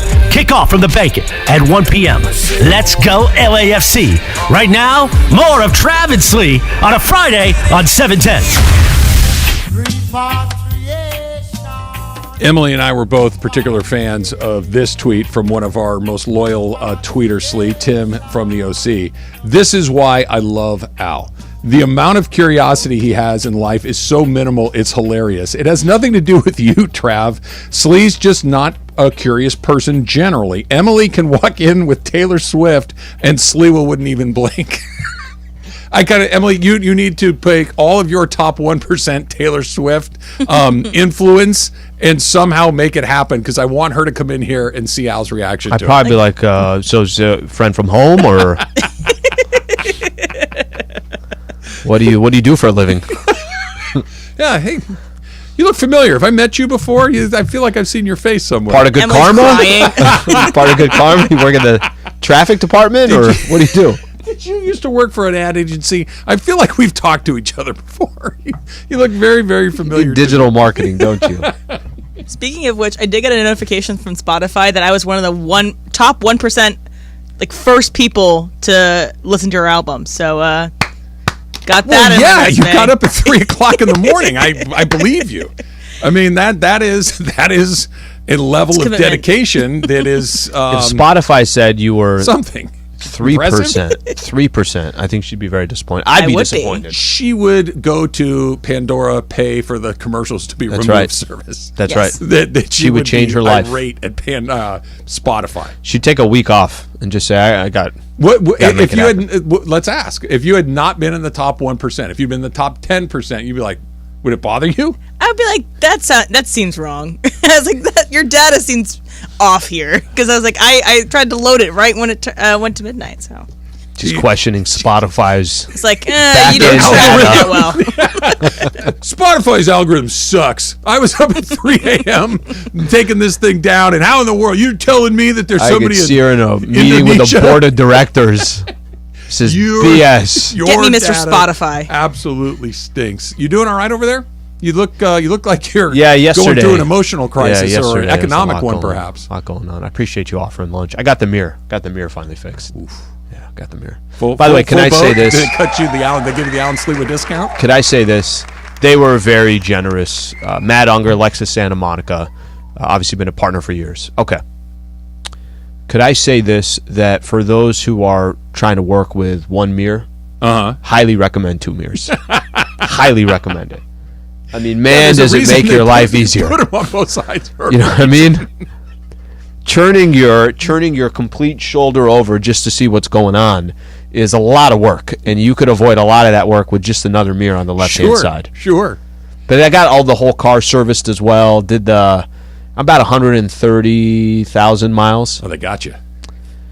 Needed to do it. No, and not in illicit, but it's like, hey, you're due for this, and this. Oh, they put and the mirror. Did you have to fold the invoice in half to get it in the glove compartment? That's how you know it's bad, when they go, well, here's page 1 of the. Oh no, it was stapled. I was going through the pages. Hey, at least you have somebody that you can trust, right? You know that they're not taking you to the hoop. You know that this is the way to do it, because had to get it done. But life is different with the second mirror. Just to give everybody a heads up on that. Not to get into your personal finances. Okay. But is this one of those, you know what, let's stay in tonight, I just bought the mirror kind of weekends? Well, it didn't help, because remember we were thinking of, so I kind of explained yesterday. So Lex and I was saying, Monica, go out there. I'm like, all right, if I'm going out there at 2:30 in the middle of the day, we might as well just kind of make a day out of it, stay out here. So I went out to Malibu, did a hike, right? Same type of thing. I'm already out here. I'm going to spend 2 hours trying to get back to Pasadena. I might as well just stay and then wait. So to answer your question of, well, what did you end up? No, I ended up just eating dinner out there. Okay. So it's not like it didn't change my decision on it. Now, over the weekend, will I have some rice and ramen? Probably. Hey, Trev. Probably. Remember that? So Jorge brought in a big bag of oranges yesterday, good from his tree. By the way, delicious. I had 3 of them on my drive home yesterday. How my much car juice? Smells like how an much orchard. juice? How much juice was all over you? So I very strategically, I thought ahead. Because that's not easy. I knew I was going to break. I knew I was going to eat them on the way home. So I brought a bunch of paper towels in the car, kind of laid them on my lap, peeled them before I started the drive Okay. out of here. No, that's right. good. But it was a great way to do it. You should have him bring you a bag today just to make up for the mirror. That way you can have some nice fresh fruit. Feel better about yourself. Yesterday came in, and somebody had ate an orange in their studio, right? Yeah. Where burgers, where Emily's, where all that. And the first thing you and I said when we walk in, we're like, why is somebody not having an orange every day in here? It's pretty good. It's the best smell. It's not a bad way to I do love it. how this morning, so I was eating my bagel here at my spot before the show started, and Travis walks in and is like, is there French fries? I thought I smelled fries. It smelled like something fry-ish adjacent. It was just kind of funny that you're like, ooh, my interest is piqued by French fries. It hit me. I did. I'm like, but there's something in here that's not usually in here. Yeah. But it was good. It was an Asiago cheese bagel, but I was like, interesting. French fries at 10 in the morning. No would be wong nice. way to eat. Did you French come fries. up to her and say, what are you eating over there? No, What's going on over there? I didn't see her. She was in a place where she typically Take isn't. a bite. Look, I got a lot of bad habits. That's not one of them. Save me a bite. I told you the story when we used to do tour stops when I worked with Jim. Second Jim story of the day. That's a record. That doesn't happen very often. We went on a trip to go do it. I think it was in Salt Lake. And usually we'd come in, we'd land, we'd go to dinner with like the PD of the station or the general manager, whoever, somebody important from the station. And we go to dinner and we're sitting there and it's a nice dinner. We're having a very nice time. And the guy, I've known this guy that I'm sitting next to for 20 minutes at this point. We don't know each other. No way. No way. And he says to me, I don't even remember what it was I was having, but I was having something. Okay. He was having something. He goes, oh, that looks really good. I'm saying, yeah, it's not too bad. He goes, can I have a bite? I'm like, dude, yeah, because I'm trying to be nice, sure, and didn't wait for me to cut off a piece of it and put it on his plate. He just reached over with his fork and took a bite of it. Power move. Yes, power move, disgusting move, germ spreading move. It was wow. Yeah, and I'm like, I'm sitting next to Jim. And I'm like, kind of trying to kick him under the table. Like, are you seeing what's happening here? This guy's eating off my plate. That's a straight up. We're in a relationship. We've been in a relationship for 10 years. It doesn't matter. You met the guy for 20 minutes. If you and I are sitting here, and you might say, hey, can I try whatever it is that you're eating? And I would kind of be like, okay, sure. You know what? Let me cut off a piece of steak. If your fork came to my plate, it was aggressive. It was. That's very aggressive. It was probably like salmon too, where the fish kind of fell. It was soup. Have you ever heard? I got to get this story right here. Who was it? It was Michael. Yeah, I think they've told the story on there. You ever heard the story of Michael Thompson. Michael and Billy Mack? A soup story? I don't think so. All right, I want Michael to tell it. I don't know if so real quick here. They're, obviously they're traveling all the games for the Lakers, so they spend a lot of time together, all these guys. I think it was one time Billy Mack was telling a story that he had ordered some soup and then he left the table for a second and the soup actually came. Okay? And when he came back to the table, the soup was like shaking a little bit. There was like some ripples, right? Like a wave. Like the T-Rex in Jurassic Park. With Yep, exactly. So he's like, well, what the hell just happened? I think Michael, if I understand the story correctly, put his finger in the soup to try the soup. Are you kidding me? Wait, hold on. Just so I have the order of Michael. I think John has told the story before. I believe so. Because Michael is the same one that wants to eliminate handshakes and go to the bow, so he doesn't have to touch people. Yeah. But he'll stick his finger in someone else's. He wanted to try the soup. It was a fresh bowl, right? Fresh bowl, brand new bowl. I'm okay with there was just the ripple effects. That's what kills me. Billy Mack's like, wait, something I think happened here. That's aggressive. That maybe it was Michael I sat next to in Salt Lake. I didn't know it. But then Michael responds with a story of telling Billy Mack, yeah, but every time you grab the bread, remember I told you this? Yes, but that's where he has to hold the loaf of bread Michael. to rip off a piece of bread, and Michael's like, well, use a knife. Don't touch my side that I'm going to use. And I actually kind of get both sides of it. No. How do you disconnect the bread. You're asking a fine question, but the bread is a communal thing on the table. We're all eating the bread. Okay, and if the bread hasn't been sliced all the way through, somebody's got to rip the bread apart, right? It's understood. It's not my loaf of bread. It's not yours. It's ours. That's my bowl of soup. Okay, you can't. Soup is not a shareable item. Yeah. Like if you want to cut off a piece of steak or a bite of your burger, here's a few of my fries. Soup could be shareable in this regard. In 2 separate bowls. In this regard. Hey, let's say he has not had any soup yet. Yes. And you have your spoon. And if I go, hey, Trav, can I try your soup? I wouldn't do this. But I would if I took, the spoon has not been used yet. It's a clean spoon. Clean spoon. I go in, I take one bite of soup. I take one spoonful of soup and I eat that piece. I eat that spoonful of soup. I don't think that's a problem. It is. Because it's aggressive. I wouldn't ask. It's not a germ spreading moment, but it's you've deeply upset me for the rest of the meal moment. Like, get your own bowl of soup. Now, if I took the soup, let me pour a little in your water If I glass. took the soup and I moved it towards me, your soup, and a little potato kind of fell off my lip back into the bowl, and I gave it back to you, then that could be an issue. Dude ate off my plate. Ate off my plate. That's aggressive. Yeah, kind of a bite. Sure, I get. Whoa, big scoop. I'm like, whoa. Guess we're doing that. All right, then. There's halibut. He puts the piece of bone back on your plate. It was a lot. I was rattled the rest of the night. I'm not going to laugh. Factor Cap coming up next. It's Travis Lee, 710.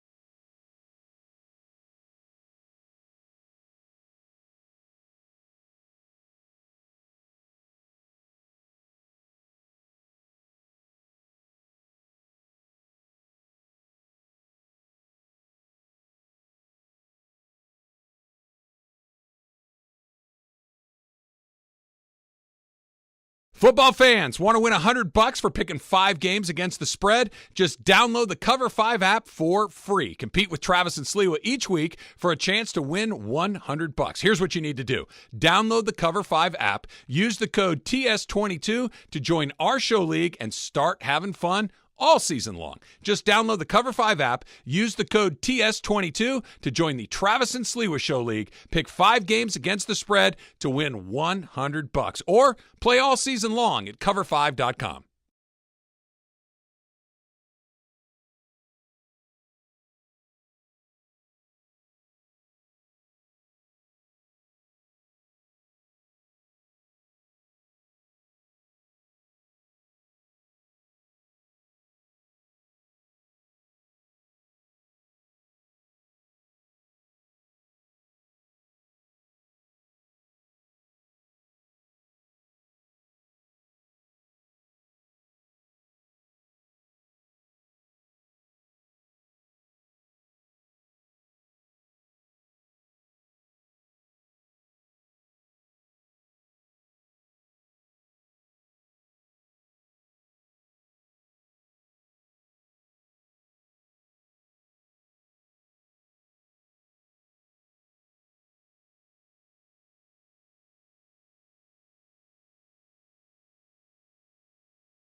Sliwa. We're here each weekday, 10 a.m. to 1 p.m., and it's time for Factor Cap. Oh, that's cap.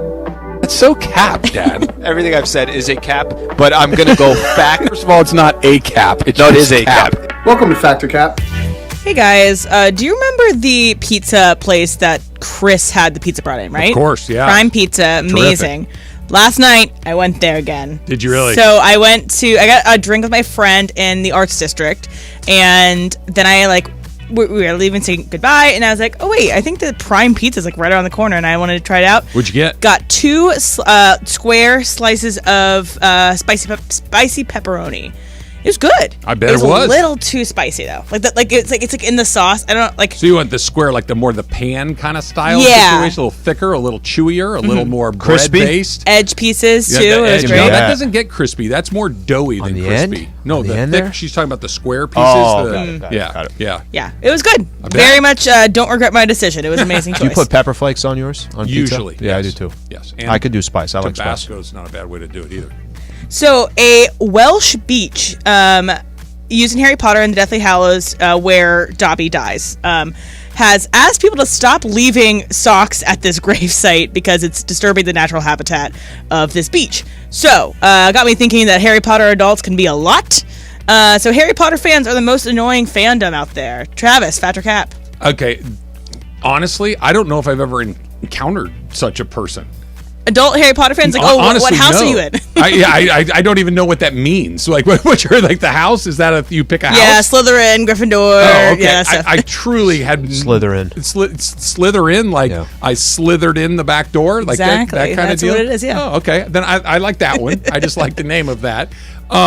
Look, I'm not trying to throw cold water on anything that you get excited about. That's fine. If you like it, I love it, kind of deal. But there is something about dressing up. There is something about like pilgriming. What's the word I want here? Doing a pilgrimage. Doing a pilgrimage. Thank you, Emily. To a place that's fictitious. Like that's a weird thing. So I've never really encountered these people, but I'm going to say fact. All right, Al? I'll go Cap. I'm with you that I have not. It's not been a like. I don't. Maybe because I know so little about it that even if there is something that's Harry Potter thing, I don't know. You might have made it. Might have been in front of you. I don't know what. I have no idea. This guy's just. I mean, you dressed up could weird. you can say. Think about how fanatical people are about Star Wars, right? Like think about that. Oh, I know that guy. I've encountered that guy frequently. Game of Thrones, Star Trek people. Game of Thrones is perfect. Like I feel like I run into that a lot more than I would run into Harry Potter. You're not around the Slytherins, though. I'm not, and I need to be. It's a cool name, I guess. Yeah. Taylor? This is fact. Star Wars is close. Even though I like Star Wars a lot, the fans can be obnoxious and toxic at times. But with Harry Potter, I've never seen Harry Potter, but a lot of people in my generation have. I mean, it's been a point of contention, actually, in relationships. It's just, I don't get it. Which house you choose? The fact that I have not seen it and don't really want to see it. Yeah. Well, you got to figure out stuff, bro. Are you a little like me? Like the more they tell you, got to see it, it's like now. Yeah, I'm now at this point in really my not life. gonna see it. Yeah, it's not going to happen. It's like kind of like if you don't catch it when you're a kid, you're not going to catch it ever. So it's like, yeah, like Lord of the Rings, I watched recently. It's just they're long movies that are fine. And then I tried to watch The Rings of Power anyway. It wasn't my favorite. So I've been having this issue in my house recently where there's we've been having a lot of smoke alarms go off in the middle of the night. Oh. So I had one in my room about a week ago, and then we had one yesterday. And so the one yesterday, it started going off when I was getting ready for work in the morning, but I just didn't really have time to stop and fix it. So I was like, someone else will do it. Oh, bad roommate. Wow. Hey, they did not help me. Were they all in bed? They were all in bed. Oh, Emily, come on, we were all in bed. So anyway, so I didn't do it because I was kind of rushing out the door. So then I was like, but I'm going to come home. I'm going to buy a ladder because we didn't have anything tall enough to fix it. So I was going to do it after work and come and do it. So I ended up doing it after work and it was fine. But like... It went off all day? Yes, but they don't work from home. And also, they could have also done it. Fair. Did it have more to do with they didn't do it? They didn't help me the time before either, and I asked them to help me. So this was on purpose. This was not a. This was. I'm not going to do it because I'm not going to do everything. Okay, so that gives you a little more context because it wasn't like, hey, I really got to take off. I got to go. I'm running a little bit behind. I'm not going to hear it in about 10 seconds when I jump in my car and I'm driving down the road. There was some intent in this, correct? A little bit of intent, yeah. Okay. But I still fixed it eventually. I gave them all the opportunity to do it themselves, and they did not jump on that opportunity. No, they declined. Yes, and so they just let our poor cat listen to the smoke alarm today. Anyway, smoke alarms are the most annoying household issue. Alan, Thatcher Cap. Cap. I could find 30 other things. Give me the smoke alarm. I need that thing. That thing's critical. That's important. There's other things that you got a water leak or something like that, right? Just one of those. Why does that come to mind for you? all of a sudden in your mind, you're just thinking to yourself, okay, well, that's not good. Okay, where's it coming from? What's this? What's that? What's that going to cost? Do I got to go get a handyman? I got this. At least if it's a smoke alarm. All right, I just know I got to go get a couple batteries. I'll take that all day long. Yeah, it's just all day long. The latter part of it is kind of annoying. So you got to go find the step stool or whatever. And I'm short, and we couldn't reach it. I get it. But it's easily fixed, right? If you don't have to call the electrician or the plumber or the roofer or the HOA. Right? You get a new 9-volt and keep it moving. So no, I think that's I'm with Al. It's a little down the list for me. Taylor. Yeah, I think I'd take like a cockroach infestation. That's probably got to be worse than smoke alarms. Either that or like ceiling leaks. Pretty annoying. Especially if you're the one that's responsible for fixing it too, right? If they've got a water leak, a roof leak, a window that won't close, that's the worst. Yeah, and I think the only thing I think about with annoyingness is that it will wake you up in the middle of the night, and then it'll be hard to go back to sleep. But that's the point of it. It's not letting you forget about it. So, I got my people on Twitter were getting in a debate about whether or not you should do this one thing. So we've all gotten the situation where your friend, your son fall asleep on the couch. Do you wake them up and you move them to the bed or not? So you should not wake up someone who is sleeping on the couch who fell asleep accidentally. Taylor, Thatcher Cap. If it's a friend of mine that's falling asleep on my couch, usually I'll just like put a blanket over them, put a pillow under their head. Yeah, that's very nice. I turn the smoke alarm on. I put the old battery back. I got him. That was, you don't get too many of those. That's really good. Gotta enjoy those moments. Because I'm going through the whole ladder. process. You're super quiet. Exactly. You're creeping around. You're very quietly untwisting the cap, and you just connect that is beep beep beep. That's good. Yeah. No. I'm gonna wake you if you're sleeping in the couch in the middle. We're calling it night. Whatever. You've had too many beers and you fell asleep on my couch. I'm gonna leave you there, and you can wake up when you wake up and go home. But if you fall asleep on the couch at 2:00 on a Saturday, I'm not moving. That's your problem. I'm going to live my life at that problem. And I'm going to turn on the blender, the TV, or whatever else it is. You're not in your bedroom. You're in a common space. So if you wake up, you wake up. I'm fact on this one. I'm doing it more because, hell, if they're comfortable and they fall asleep right there, what's the worst thing is when you finally fall asleep. I'm just going to use me. If I fell asleep on a couch and Lady Slee wakes me up and it's the middle of the day and she's like, hey, just wanted to let you know you fell asleep on the couch. Do you want to go in the bed? I'm not falling back asleep. That's it. It's over. Yeah, I had my window. That window is now gone. So I'm just going to appreciate that someone had the ability to fall asleep on the couch and I leave them there. It's not a bad way to do it. All right, so I'm going to play you guys this piece of sound. It's from Dwight Howard, and it was on Chin and Sharp's podcast. 2023 SummerSlam. We gotta go. Guess what? This even bigger. WrestleMania is in LA this year. Okay. Who the king of LA? King of LA. Let's go, Shaq. Let's go. Hey, I'm ready. I'm ready to go right now. Shay, you be the referee. You and Skip. I'm taking you down, Dwight. That would do ginormous ratings. Man, what? Superman versus Superman?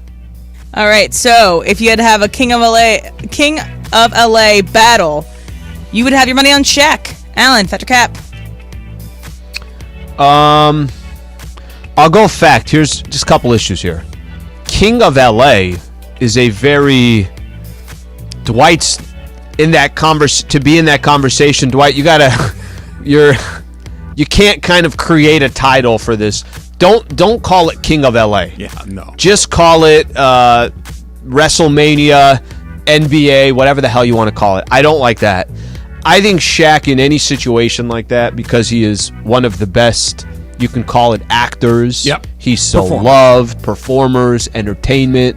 I think that's kind of actually a great place for him to be in. I'd take Shaq in any of that. Shaq is as big as Dwight Howard is. Shaq makes him look small. Shaq's probably got 100 pounds on Dwight. Not Howard. even just size. Right. He makes him look small in popularity. Oh, the whole thing. You name it. Yep. You name it. But Shaq, other than Yao Ming, Shaq is the biggest human being I've ever stood next to in my life. It defies explanation if you haven't been in his presence, how big he is. Like Dwight Howard is, 6'10", 6'11", and in great shape, but it's Shaq's nothing compared to Shaq. Now, that being said, Shaq's way out of shape. Dwight Howard is not. So as far as the match itself, I think I feel like Dwight could do some ninja stuff on him. Like he'd be moving around, bouncing around. Shaq's got the reach and the weight advantage, but Dwight's in far better condition. I'm going to take Dwight. Taylor? Yeah, I think like Trav said, the athleticism. Dwight's younger. He's got the jumping ability. I think you need a lot of that in WWE. But Shaq's got more heart. But that's the thing, it's kind of rigged sport, so Shaq would win. Oh, Shaq would definitely win. Like if we're prove that it's rigged, prove it. They had a court case. Yeah, it's fake. Okay, but nobody cared. They just kept it moving. They seem to be doing just fine. All right, let's go to the decisions the Dodgers have to make. One, they have 14 days to make. The other one could be done inside a week. That's coming up next. It's Trav and Slee, 710 ESPN. All right, stream live sports and original content with ESPN Plus today. You get access to the award-winning 30 for 30 library, unrivaled UFC access, including exclusive pay-per-views, live coverage of 35 PGA Tour events each year, and thousands of hours of college sports. Get the ESPN Plus and Disney Plus bundle today and watch ESPN Originals, the 30 for 30s, the entire Disney and Marvel library, and more. Stream anytime, stream anywhere. Go to ESPNLAbundle.com to learn more. The black and gold thrills don't stop this season. It's over! LAFC are champions of the MLS Western Conference! It's been a historic 2022 for LAFC, but the job isn't done yet. They're going to the MLS Cup Final! LAFC have punched their ticket to the MLS Cup for the first time in club history and gear up to face the Philadelphia Union at the Bank tomorrow. Coverage starts at noon on 710 ESPN and the ESPNLA app.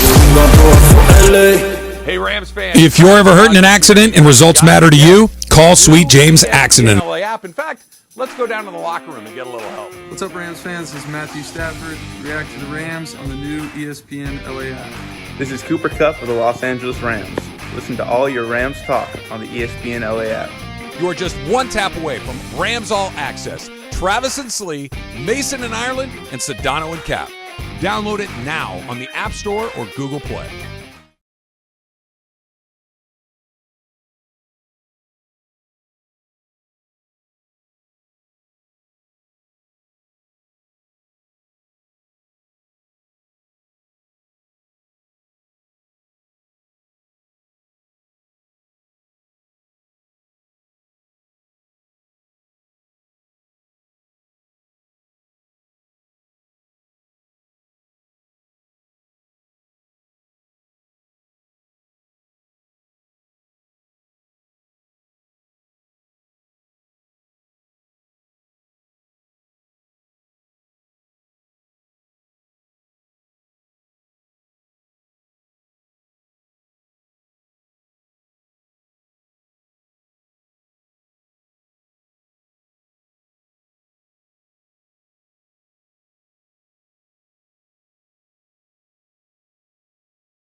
So, guys, I posted in the Travis and Sliwa community on Twitter. So, if you're not part of the community on Twitter, go ahead and join that. The picture of Travis and Jerry Jones. And I said, caption this, wrong answers only. So, we've gotten some amazing responses. We got from 805 Raider, he says, when Jerry picks Whataburger over In-N-Out. I mean... Whataburger's okay. And then there's on another its best day, it's okay. Yeah, exactly. That's good breakfast. And then there's another one. It's from the perspective of Travis in this photo. It says, I was told this room would have meatballs. Not bad. And then there's another one that says, when your friends show up at your house for the cookout you've been trying to avoid. And then that would be the look on your face. Yeah. Because remember, what's the date now? Do we have the date yet? February, right? Depends on the Lakers schedule. Still waiting for that to come out. But I think it's been out since like August. The second half. Yeah, it depends. The Rams might have playoff games. There's still a lot of variables. The times may change for the Lakers schedule. A lot of variables in the Rams schedule in February, so we're gonna have to hold on. We'll see. We'll get it done soon. Sure. No problem. Got one more, too. It's a Jerry Jones and his head of security, Travis Rogers, minutes before the dispute that led to the altercation. This is the narration in that documentary. You do look like a security guard there. So when we were at the Super Bowl, speaking of Super Bowl pictures, when the Rams were in Super Bowl 53 in Atlanta, Key was a guest at an event at Top Golf. And I went with him. And so we're at Top Golf, and we're hanging out, and we're having some drinks, and we're hitting some golf balls and stuff. We're just, hanging out. Yep. Somebody comes up to me and says, hey, do you know Key? Yeah. And he goes, oh, that's cool. I'm like, yeah, he's a good guy. So are you like his agent? What's the deal? I'm like, no. I said, are you his his accountant or something? I said, no. He goes, security? I'm like, no, I'm just his friend. We're just hanging out. Oh, I got it. One of those. Okay. Yep, I get it. Okay. I'm yep. like, yeah, pretending to be a friend. I like that. Accountant and security guard. Those were the three things. Good. Never just like we might enjoy each other's company. It's never a possibility. Like, hey, how do you know that guy? Kind of with him on this. Use driver? That's probably would have been the best guess just looking at me. Do I look like I'm good at math? No. Do I look like I'm a lawyer, can negotiate contracts? No. Sure as hell not a good security definitely guard. Drive his car for him around. I drive the Escalade, right? That's it. But I would have the black suit on because that's the uniform of the Escalade drivers, right? Mm-hmm. I would need to do it. All right, here's what it is. The World Series could end as soon as... Tomorrow. Day off today. Yes. Travel day. Tomorrow. Tomorrow and Sunday is 6 and 7 if necessary. It will be over at the latest on Sunday. Yeah. The Dodgers have 5 days after the World Series to let Justin Turner know what they're going to do. So whether or not that they're going to pick up his option or whether or not they're not going to pick up his option or they could potentially negotiate a new deal.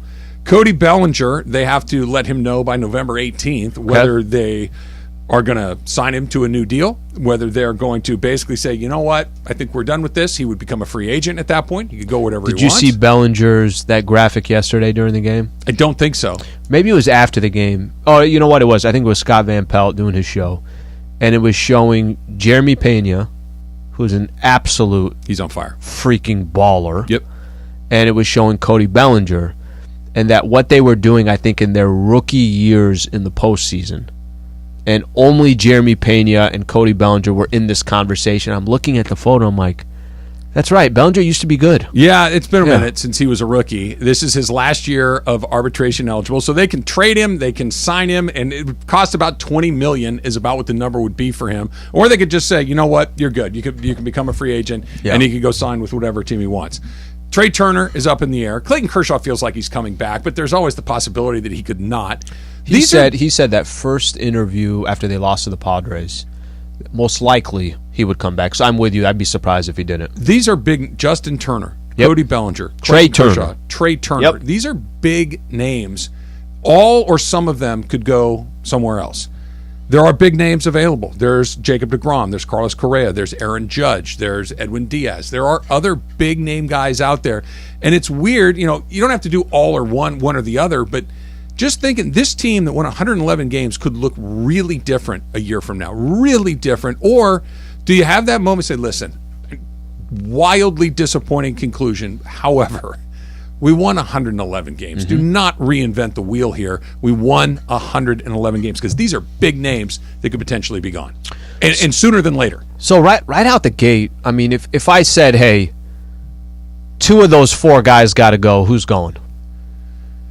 Well, Bellinger's at the top of the list, Yep, right? easy. Bellinger, if you had to get rid of 2 of them, it's Bellinger and Say JT. It's Justin Turner. It is, yeah.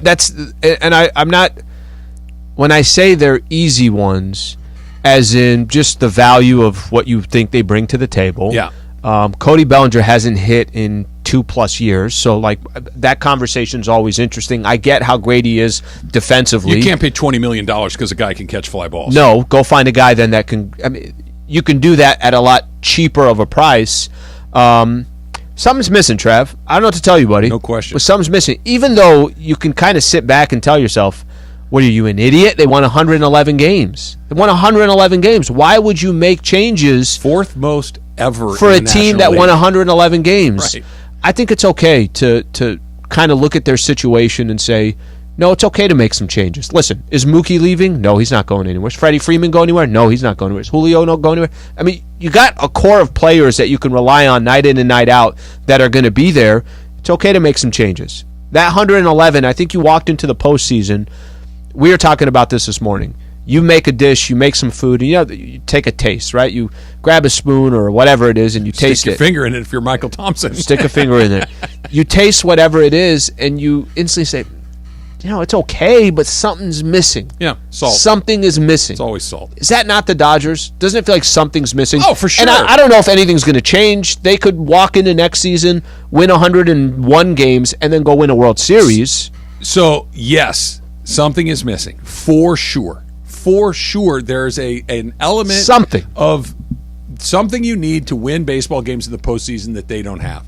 But do you really want to rebuild the car because one of the doors is I don't know the analogy. It's just. But you're not rebuilding the car. But if you lose all of those guys, that's a different car. There's pieces of it that are the same. But if both Turners and Cody Bellinger and you're going to lose some of the, for instance, the Tyler Andersons and Andrew Heaney's of the world, they were great for especially Tyler Anderson. They were great for the Dodgers, and if they come back, I'm super bullish on it. I'm here for that.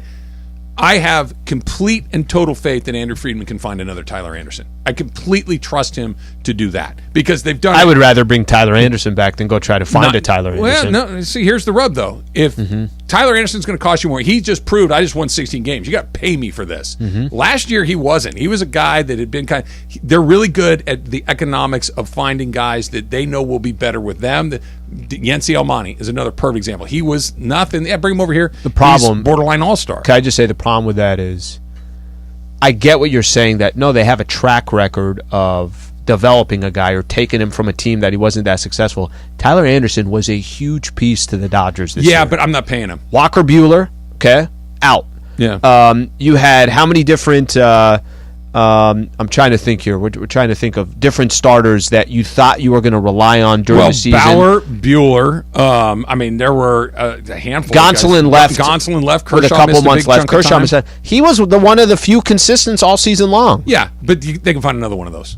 They find one every single year. Right? He was really good. And he was good in the postseason. That's not the point. That's you're talking about something that I'm not talking about. I'm talking about they have proven they can go to the swap meet and find something every time. I'm not paying retail prices for something I can get at the swap meet. But Tyler Anderson ended up being you didn't think you were going to depend on him this way, and then as the season progressed, he was kind of one of the guys you were depending on. Absolutely. But if I know where to find him and no one else does, I'm going to go find another one. I'm going to spend money on Trey Turner. I'm going to spend money. Justin Turner, I think, is the most interesting one because he's your guy, right? He's your guy. Other than Clayton Kershaw, 10 years in a Dodger uniform. There's a connection. The fans love him. He just won the Roberto Clemente Award. He's a wonderful dude. Everybody is incredibly fond of him. It would be weird. And by the way, he had a good year. He did not have a good playoff, but he had a really good year. I'm not dying to get rid of him. Like, that's one of those guys. Look, I think his option is like $18 million or something like that. I'm going to give JT the money. I'm going to roll that one again, especially with the DH in the National League. I can find a way to use him. I need him in my clubhouse. I need somebody. All of those other things, I'm willing to consider it. Because to your point, this doesn't work when it needs to work. We got to try to have some. I don't know who this person is. You need a Patrick Beverley type to just kind of make everybody go, okay, let's everybody pay attention here. Just kind of somebody that's a little bit of a wild card. They need something like that. They're so I can see that. That makes sense. Yeah. That I would like to have somebody that's just and not in a bad way like Trevor Bauer wild card. No, I know what in you a mean. more functional way. It's like you have a Fortune 500 company, and everybody's there in their suits, and they're always there at the right time. They always leave it. They're the last ones. You need that guy to walk in, let's go get a couple drinks. All right, so Kyrie Irving is going to serve at least a 5-game suspension from the Brooklyn Nets. It feels almost a foregone conclusion that he's not going to be with that team after the end of the season, if not before that. I was going to say that could happen before, too. I was going to say it could happen today, quite frankly. Any interest at all in running it back with him and LeBron? That's coming up next. It's Travis Lee, 7.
Hey, Laker fans, John Ireland here. Have you downloaded the new ESPNLA app?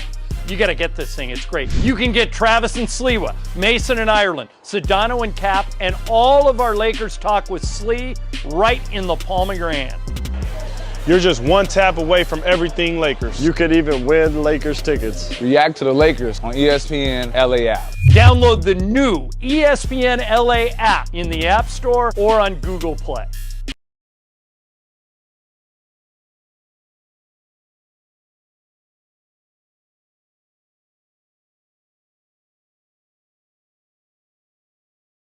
Radio station.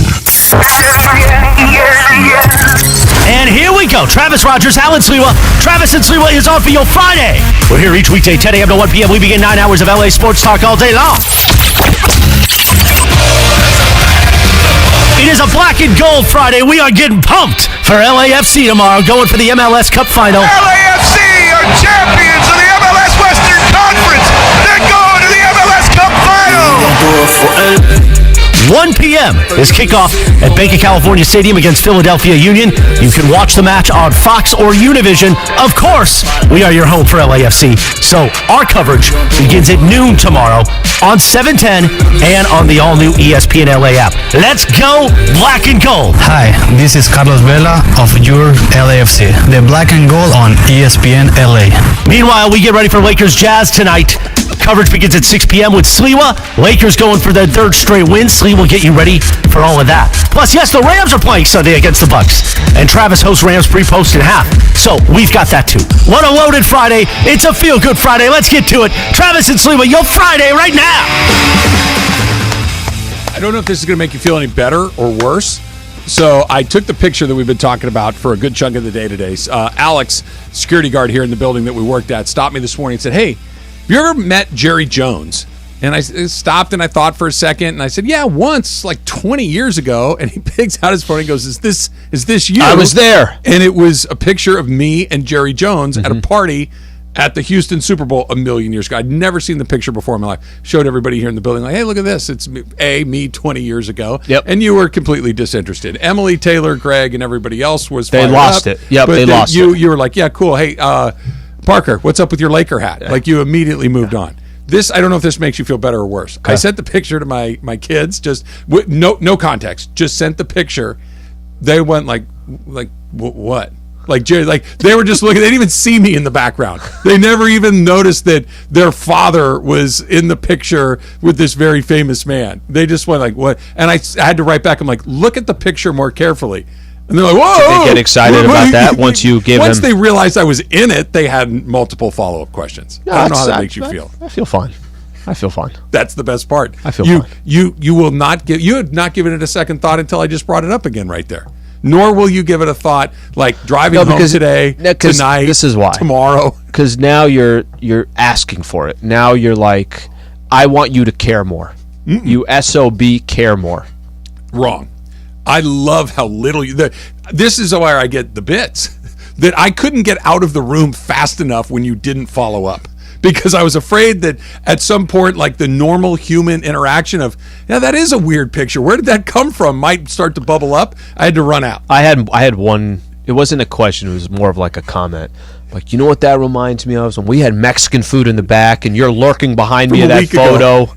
That's what it reminded me of. Exactly. Like no context of, Trav, you were with Jerry Jones, 20, like having Johnny Walker Blue. What happened? Why were you there? What did you get to know him?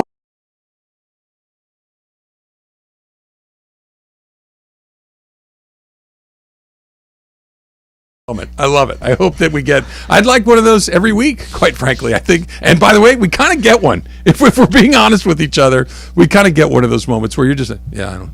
Yeah, I got. That wasn't my best moment. Not my finest moment. All right.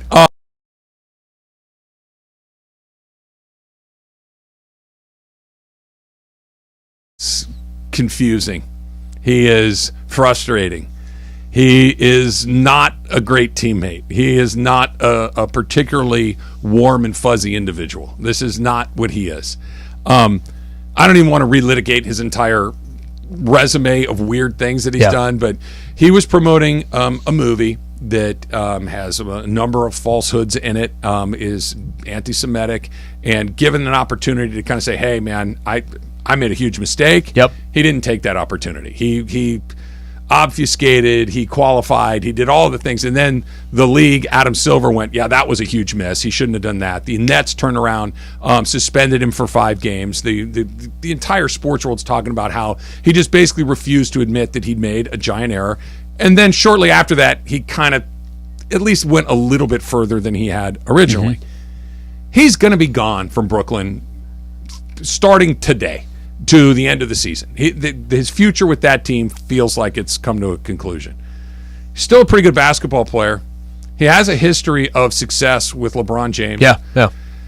We've talked about that trade going back to last season, that this seems like a place that he would be interested in, that the Lakers certainly have a need for more playmakers, more dynamic players.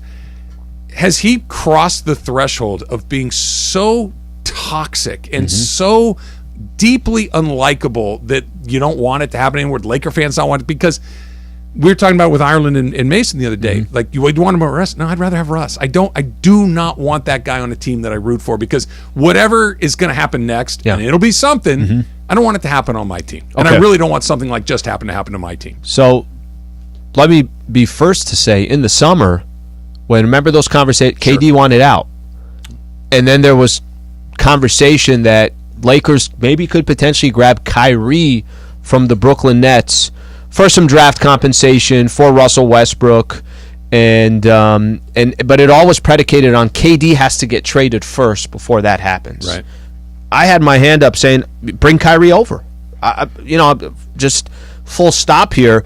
I was ready to take my chances with Kyrie Irving on the Lakers than Russell Westbrook. I think Kyrie has become such an incredible distraction. And what you're seeing happen in Brooklyn right now, I don't know what his level of interest is in basketball. I don't. And I think you could say that with a couple of these players. I think Ben Simmons, what is your level of interest of playing basketball? The Lakers have already had so much attention towards this team over the last couple years that unfortunately has been negative. It has not been, hey, the Lakers are in the front of the news again because they've won 7 games in a row. They're playing good basketball. They seem connected. It has not been that. There's just been so many distractions, so many different storylines. I think Kyrie Irving, the basketball player, he's an incredibly talented basketball player. But I have trouble using the same word winner when I say when I describe Kyrie. He had arguably one of the biggest shots in NBA Finals history. Mm-hmm. He won an NBA championship with LeBron James.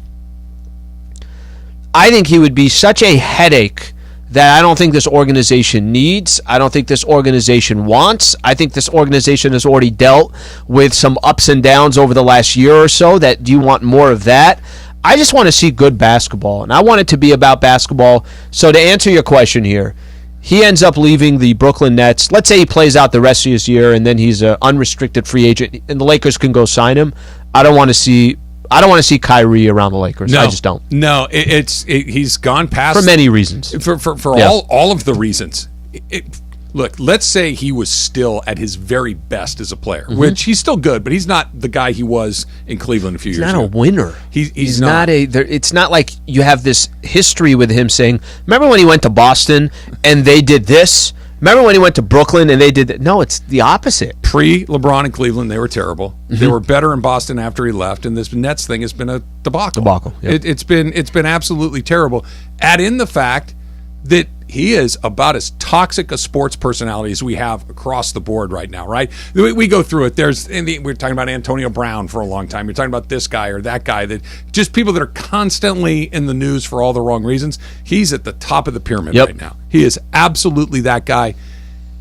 For what? It's just not worth it on any level. And I am willing to say that the very last thing that the Lakers need is more nonsense. Is more, why are we talking? We spend so much time talking about, should they send Russ home? Should they trade? Like, at least that's some basketball stuff. Yeah, and at least Russ is there every day, and at least Russ is, hey, maybe the Lakers found something with Russ here, with coming off the bench. Comes to work. Mm-hmm. He never was like, I can't play today, or whatever. I mean, it just, no. I really want to hear from somebody that wants him. You know, if you don't want him, Kyrie? That wants Kyrie to come to the Lakers at some point. I get why nobody would not want him to come. But the idea of, let's bring him in, no interest in that. Let's try Rich in Simi Valley. Rich, you're on with Trav and Slee. What's up, Rich? Hey, guys. Thank you so much for your call. I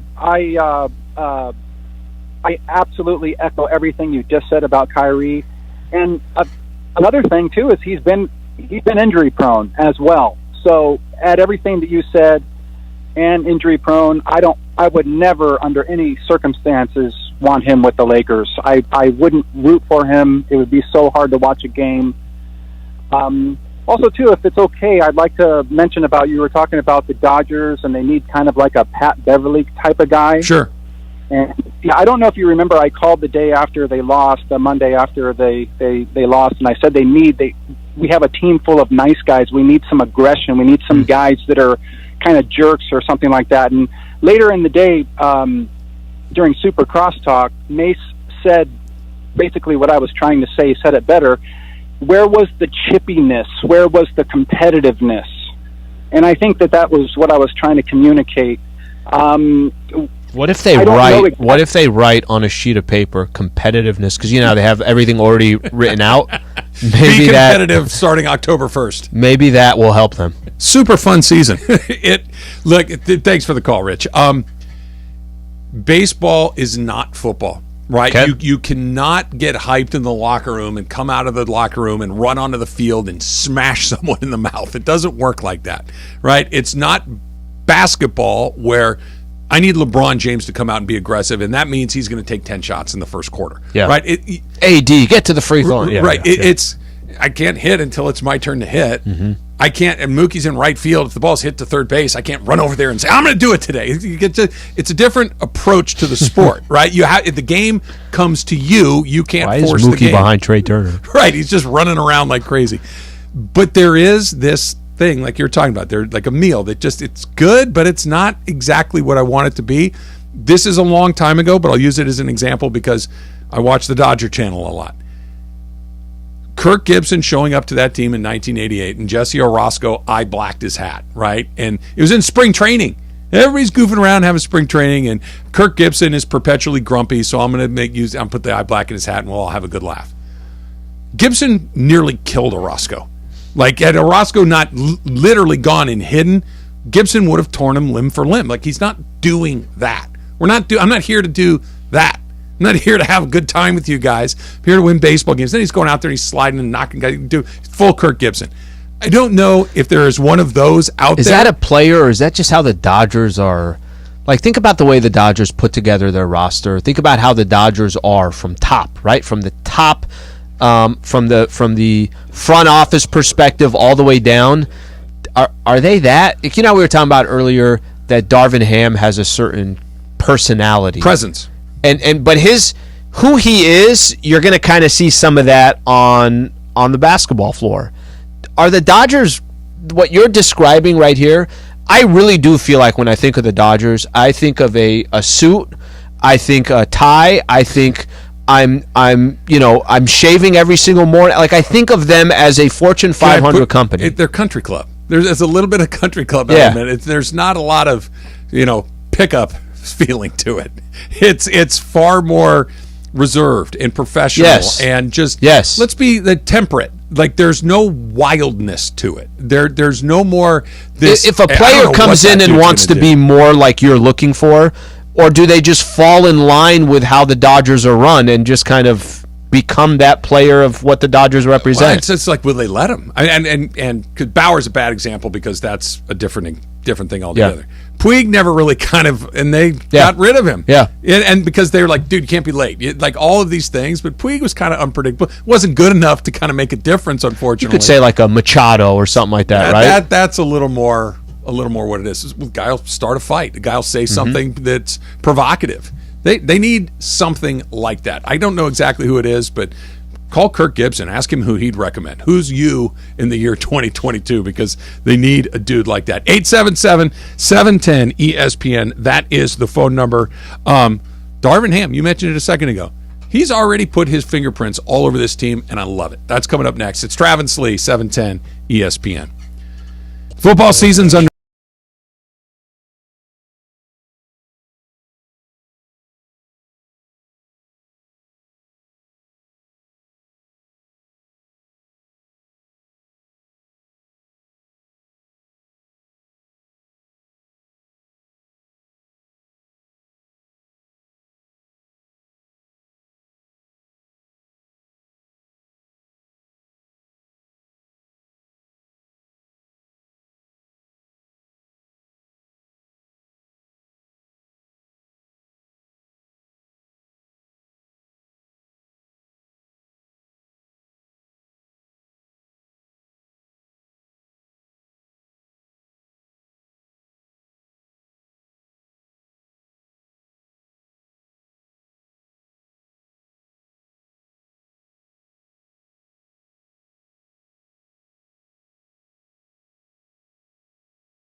Terranea Resort prize package. You get lunch and dinner for 2 at Terranea Resort, plus archery for 2 at the Beach Cove, and you qualify to win the grand prize for the week, a luxury oceanfront getaway to Terranea Resort, 2-night stay in an Ocean View suite, Lexus LC to drive for the weekend, golf at the links, dinner at Catalina Kitchen, and limo service for a very special evening at Crypto.com. Qualify today. We'll announce the grand prize winner on Friday. We'll do Lie of the Day every day this week.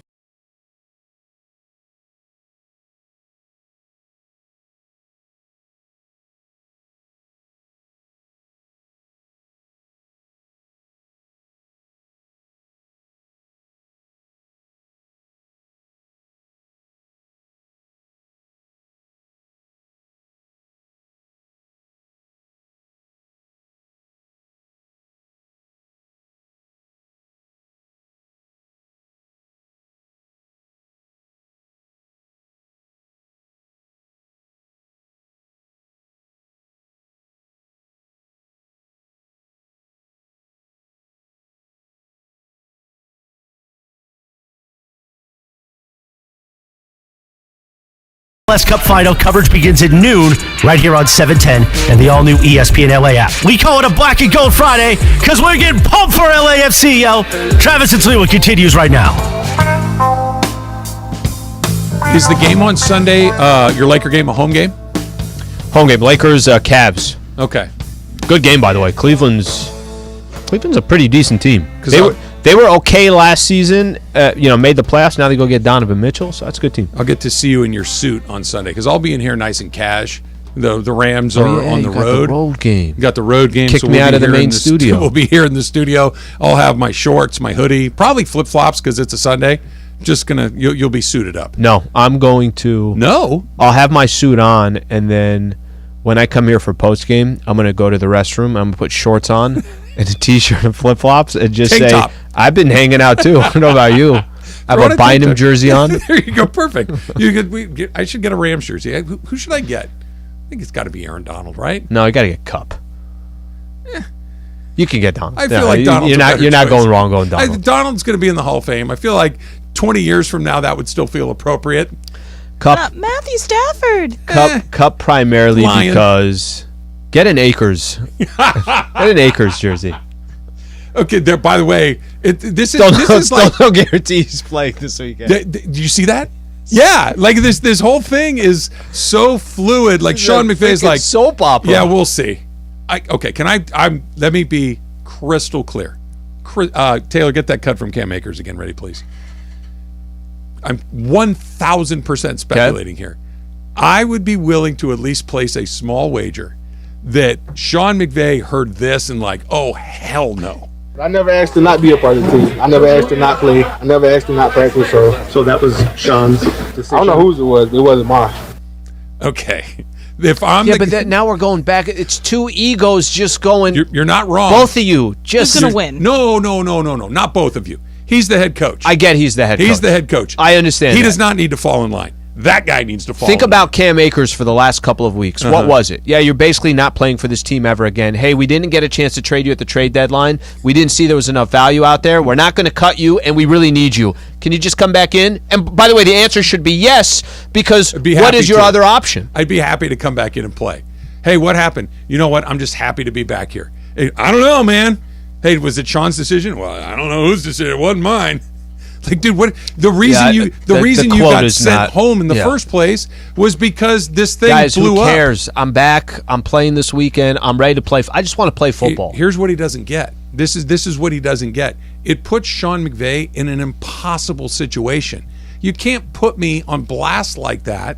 And because if I don't do something, I lose everyone else in this room. Now I'm a guy that you can go at. I have to be the guy that's in charge. Mm-hmm. And if I got to make an example of a guy that is really not helping me win very much, I'm going to do it. If Aaron Donald does it, I got a different problem. Sure. If Jalen Ramsey does it, I got a different problem. Then it's a different situation. We got to work together. I'm losing with you. I'm going to try to win without you. It's one of my favorites, right? This is such a bad way to, because they They need him. Of course they need him. They need somebody that There's can do nobody else in the something. backfield. And it's not that he's gone out and proved, hey, if you put me in the backfield, I'm averaging 4 yards per carry and I'm going to get you 80 yards on the ground and another 60 yards in the air. That hasn't happened either, but what are your other options? Dude, know your role. Know who you're picking a fight with, and you better be... Aaron Donald can pick a fight with whoever he wants, right? Cooper Kupp could pick a fight with anybody, and he's probably going to still play. Cam Akers, know what you're doing, buddy. Let's go to Redondo Beach and Ryan. Ryan, you're on with Trav and Slee. Hey, guys. How's it going? Hey, Ryan. Big fan. Thanks. All right. So I'm going to do my best with this Kyrie Irving argument. I think what my point would be, first of all, I'm a Laker. Lakers are my religion. What I would say is he makes them better. Like, he makes them a better basketball team. They need more firepower. And at this point in time, it feels like you would be buying low, and there's like a glimmer of hope with Russ. So you could almost sell high. And, you know, LeBron James will, you know, run the show, and he can, I don't want to say handle Kyrie, but Kyrie will be Kyrie. But, you know, Russ will be Russ, too. So I don't know if it's apples to apples, but I think at the end of the day, you know, Kyrie is also about basketball when it's basketball time. Ryan, appreciate you calling in.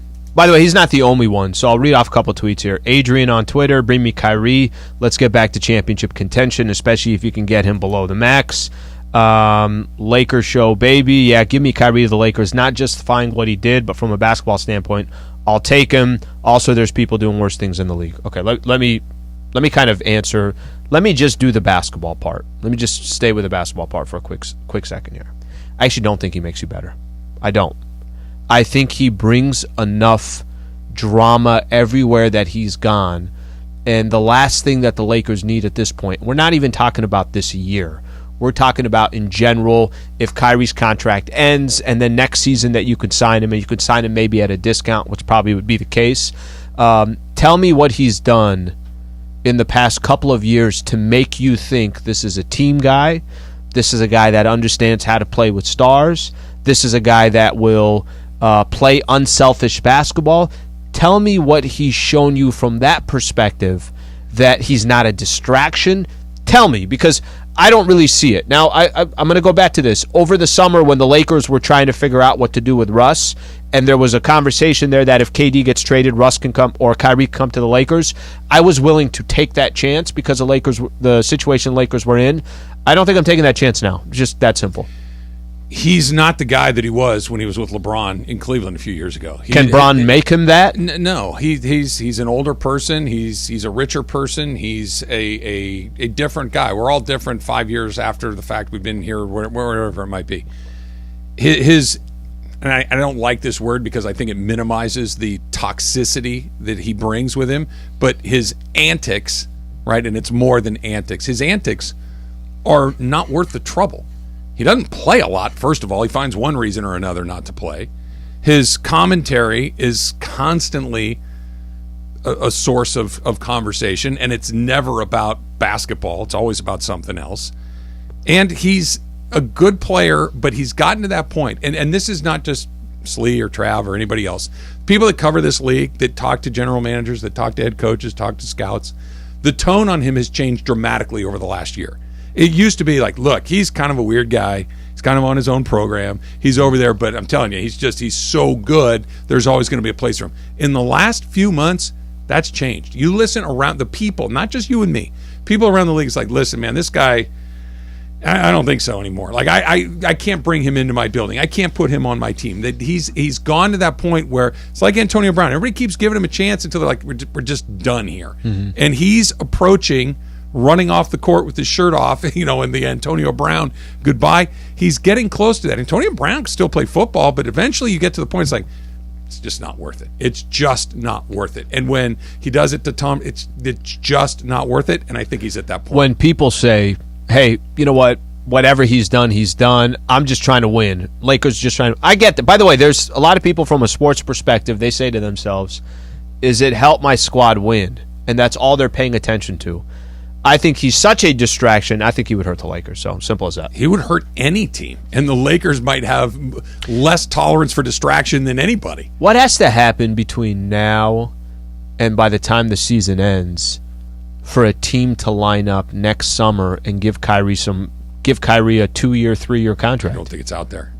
Can you imagine? Can you imagine giving Kyrie Irving a long-term deal? Not long-term. That's why I said like 2 years or anything more like than that. a year is a fireable offense. He doesn't play. Trust me, there are plenty of Jeebs out there that have just given, like they're going to suspend Draymond. No, I'm telling you, there comes a point where it's no, there isn't. At some point, it's like I would lose my job if I give that guy multi-years of money. He doesn't play. He's a day away from saying something insane every single day. He says things. They hire Steve Nash. Well, we don't really have a head coach. The day they hired the guy, he's a lunatic. You don't give a lunatic a multiple-year deal unless he's really young, and then you say, "Hey, we can fix him." It's proven nobody can fix this guy. In the summer, the conversation was different. Last summer, this past summer, summer of 2020, 2022. 2022, our conversation was different about because Kyrie. he hadn't done all of this. Yeah, he hadn't gotten. This is the rip your shirt off and run off the field in the middle of the game moment. It's he's going to play. I don't think he's out of the league yet, but we're down to what? Come on in here, and the Raiders. No, get him out. Tampa Bay. This doesn't work. Get him out. We're at that point where we're going to be doing this really, really quick. All right, back to Darvin Ham. Love what he's done to this team through the first 7 games. That's coming up next. It's Travis Lee, 710.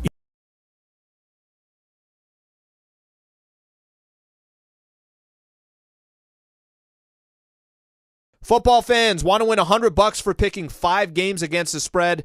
Just download the Cover 5 app for free. Compete with Travis and Sliwa each week for a chance to win $100. Here's what you got to do. Download the Cover 5 app. Use code TS22 to join our show league and start having fun all season long. Again, just download the Cover 5 app. Use code TS22 to join the Travis and Sliwa Show League. Pick 5 games against the spread to win $100 or play all season long at cover5.com.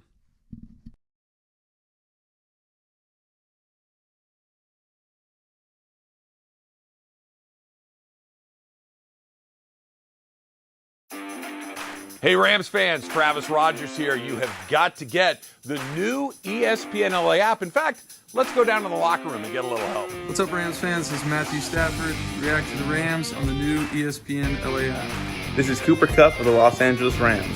Listen to all your Rams talk on the ESPNLA app. You are just one tap away from Rams All Access. Travis and Slee, Mason and Ireland, and Sedano and Cap. Download it now on the App Store or Google Play.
now, more of Trav and Slee on a Friday on 710.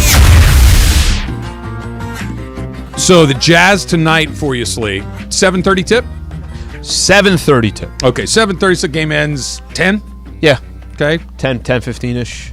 They go to overtime 11, like they did last 15, game. 11:30, you're done with post? We're done. Okay, you're home midnight? Yeah, call it midnight. Okay, take me through midnight to when you go to bed. What does that look like? Because I used to do the Lakers too. I know what it looked like for me. I'm curious what it looks like for you. Get home, change, get comfortable. Sure. Go grab a glass of water. Let's just get some water in there. Hydration. And then let's open the refrigerator like you haven't eaten dinner in the Lakers media room around 6:30. Let's just pretend that didn't happen. But 6 hours ago, you could be hungry again. Let's see, 6:30. No, it's actually closer to 7. Okay, 7 is when I'm eating dinner. And then it's kind of a free-for-all. What's in there? I don't know. Does Lady Slee have some leftovers that she didn't eat? Am I going to make a peanut butter and jelly sandwich? I'm definitely 100% turning on the TV. I need about an hour of just nothing. Got to wind down. 100%. Are we doing a cocktail? Are we going to eat something like an edible? Are we going to go out in the backyard and relax a little bit? Like, what are we doing? It's too late, I think, for all that. Friday, a glass of wine or two? I won't do that. But Saturday, it's like, okay, now I can have some drinks. Now, I don't work all day tomorrow. You got it's kind of some good sports on tomorrow. You know, whether you're... Stay focused on your drinking tonight. Well, no, because there's not any drinking tonight.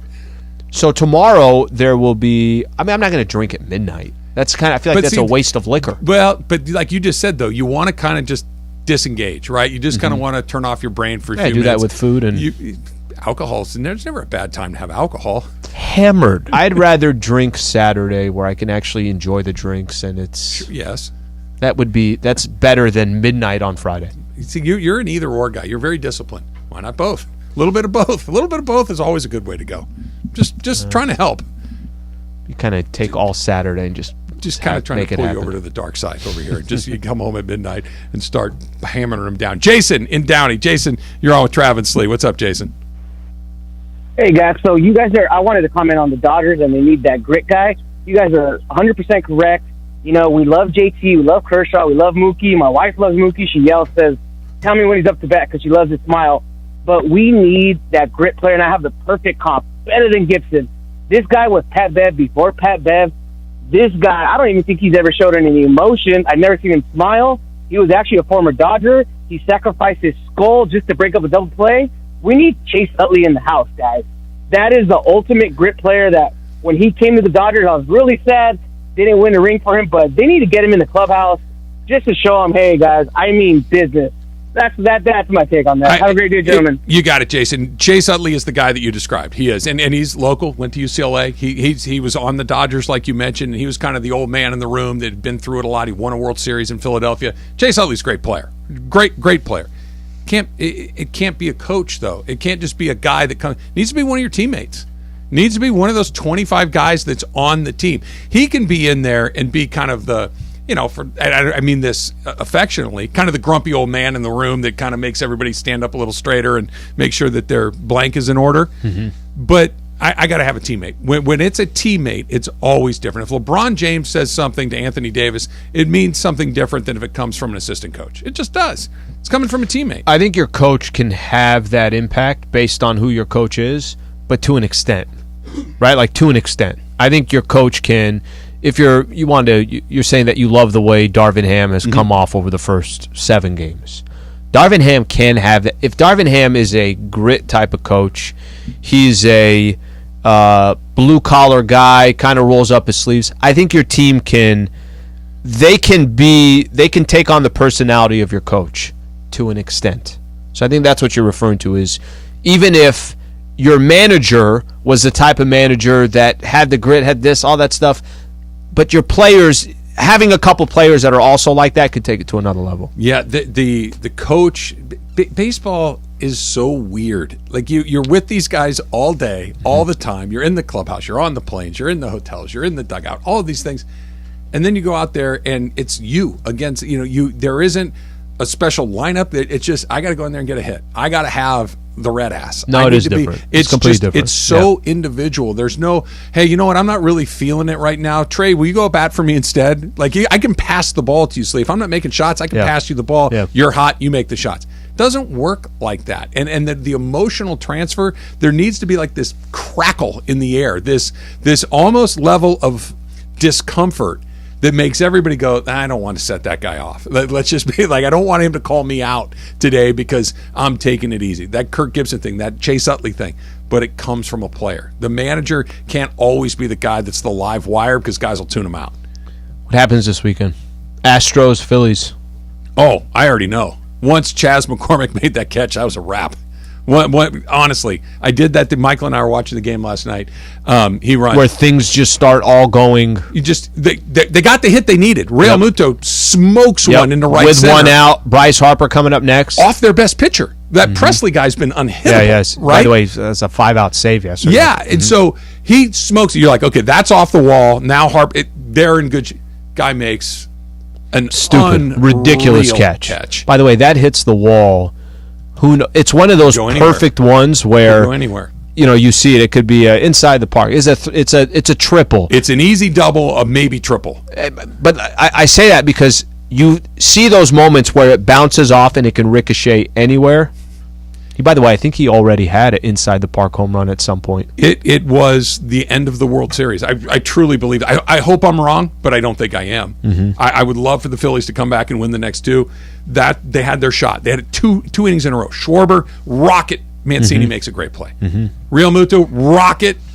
Yeah, you had to take 2 or 3 in Philly too. You had to. The gods are really testing my faith. All you had to do was. They're really testing my faith. They shouldn't be. You should already be gone with your faith. True believer. I'm a true believer. You can't just let it go. It's in me, Slee. It's in my DNA. I could see you showing up to the Baseball God Church. I don't know where that is, and saying Cooperstown. And saying on, if they win, let's say Houston wraps it up tomorrow. I could see you saying, "Forgive me, Father, for I have sinned."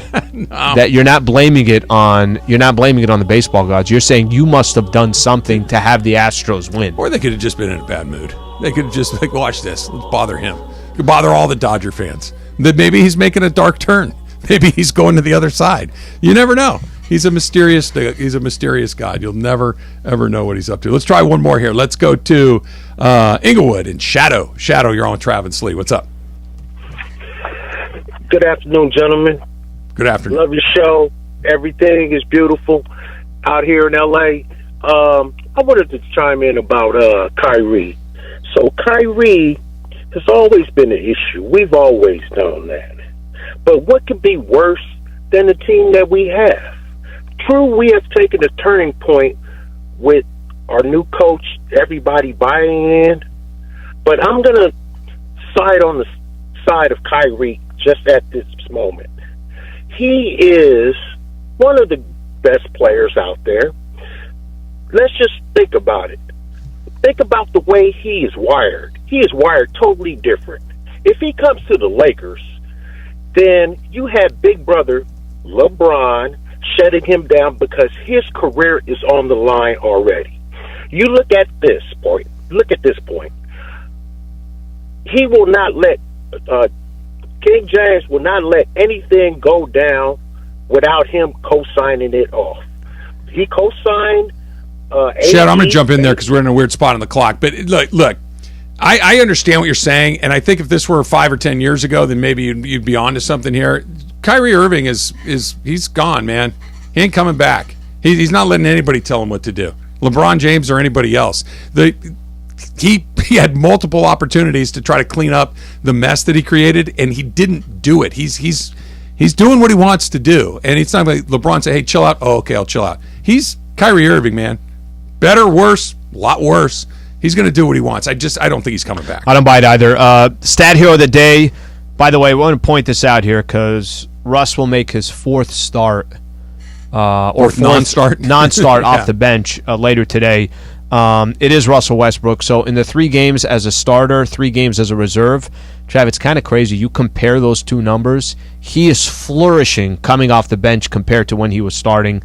16 points a game, 7 rebounds, almost 7 assists, was only 10, 6, and 4 when he was a starter. Stat Hero of the Day, brought to you by Stat Hero. Look for local market lineups in the Stat Hero app. Filter by single game. Pay attention to the local market lineups at stathero.com. Don't forget to enter that promo code 710. You'll get that 100% deposit match. Stat Hero winning isn't a fantasy. You know how that works. Put in $50. They're giving you $50. Dollar for dollar. Put in dollar for dollar, but you got to put in the promo code 710. 710 is your promo code. Get your free money. One of the things that's not in your stats for the Stat Hero of the Day, dude looks like he's enjoying himself again, too. It looks like he's got a little life. It looks like he's got a little enthusiasm. He's always played hard, but he looked defeated. He doesn't look like that anymore. He looks like he's got a little life. And he looks like he's found a way to help a team. Yeah. Right? Like, hey, I'm contributing. It's very, very nice to see. The Dump coming up next. It's Travis Lee, 710 ESPN. The Black and Gold.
What I'm assuming is a very important day in your household. It is Ralph Macchio's 61st birthday.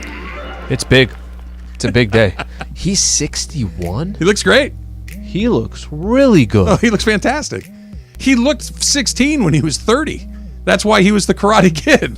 He had as a adult who could play a kid. Did you know his age? Yes. I didn't know exactly, but I knew he's much older than he was. That's throwing me off. I didn't know he was that old. Yeah. 61 years old. How do we do it? Of course. I mean, obviously, we drive out to his dealership. We lease Audi? Yeah, that's I think they're Audis. Yeah. I forgot. Nice cars. I forgot what the dealer was. Yeah.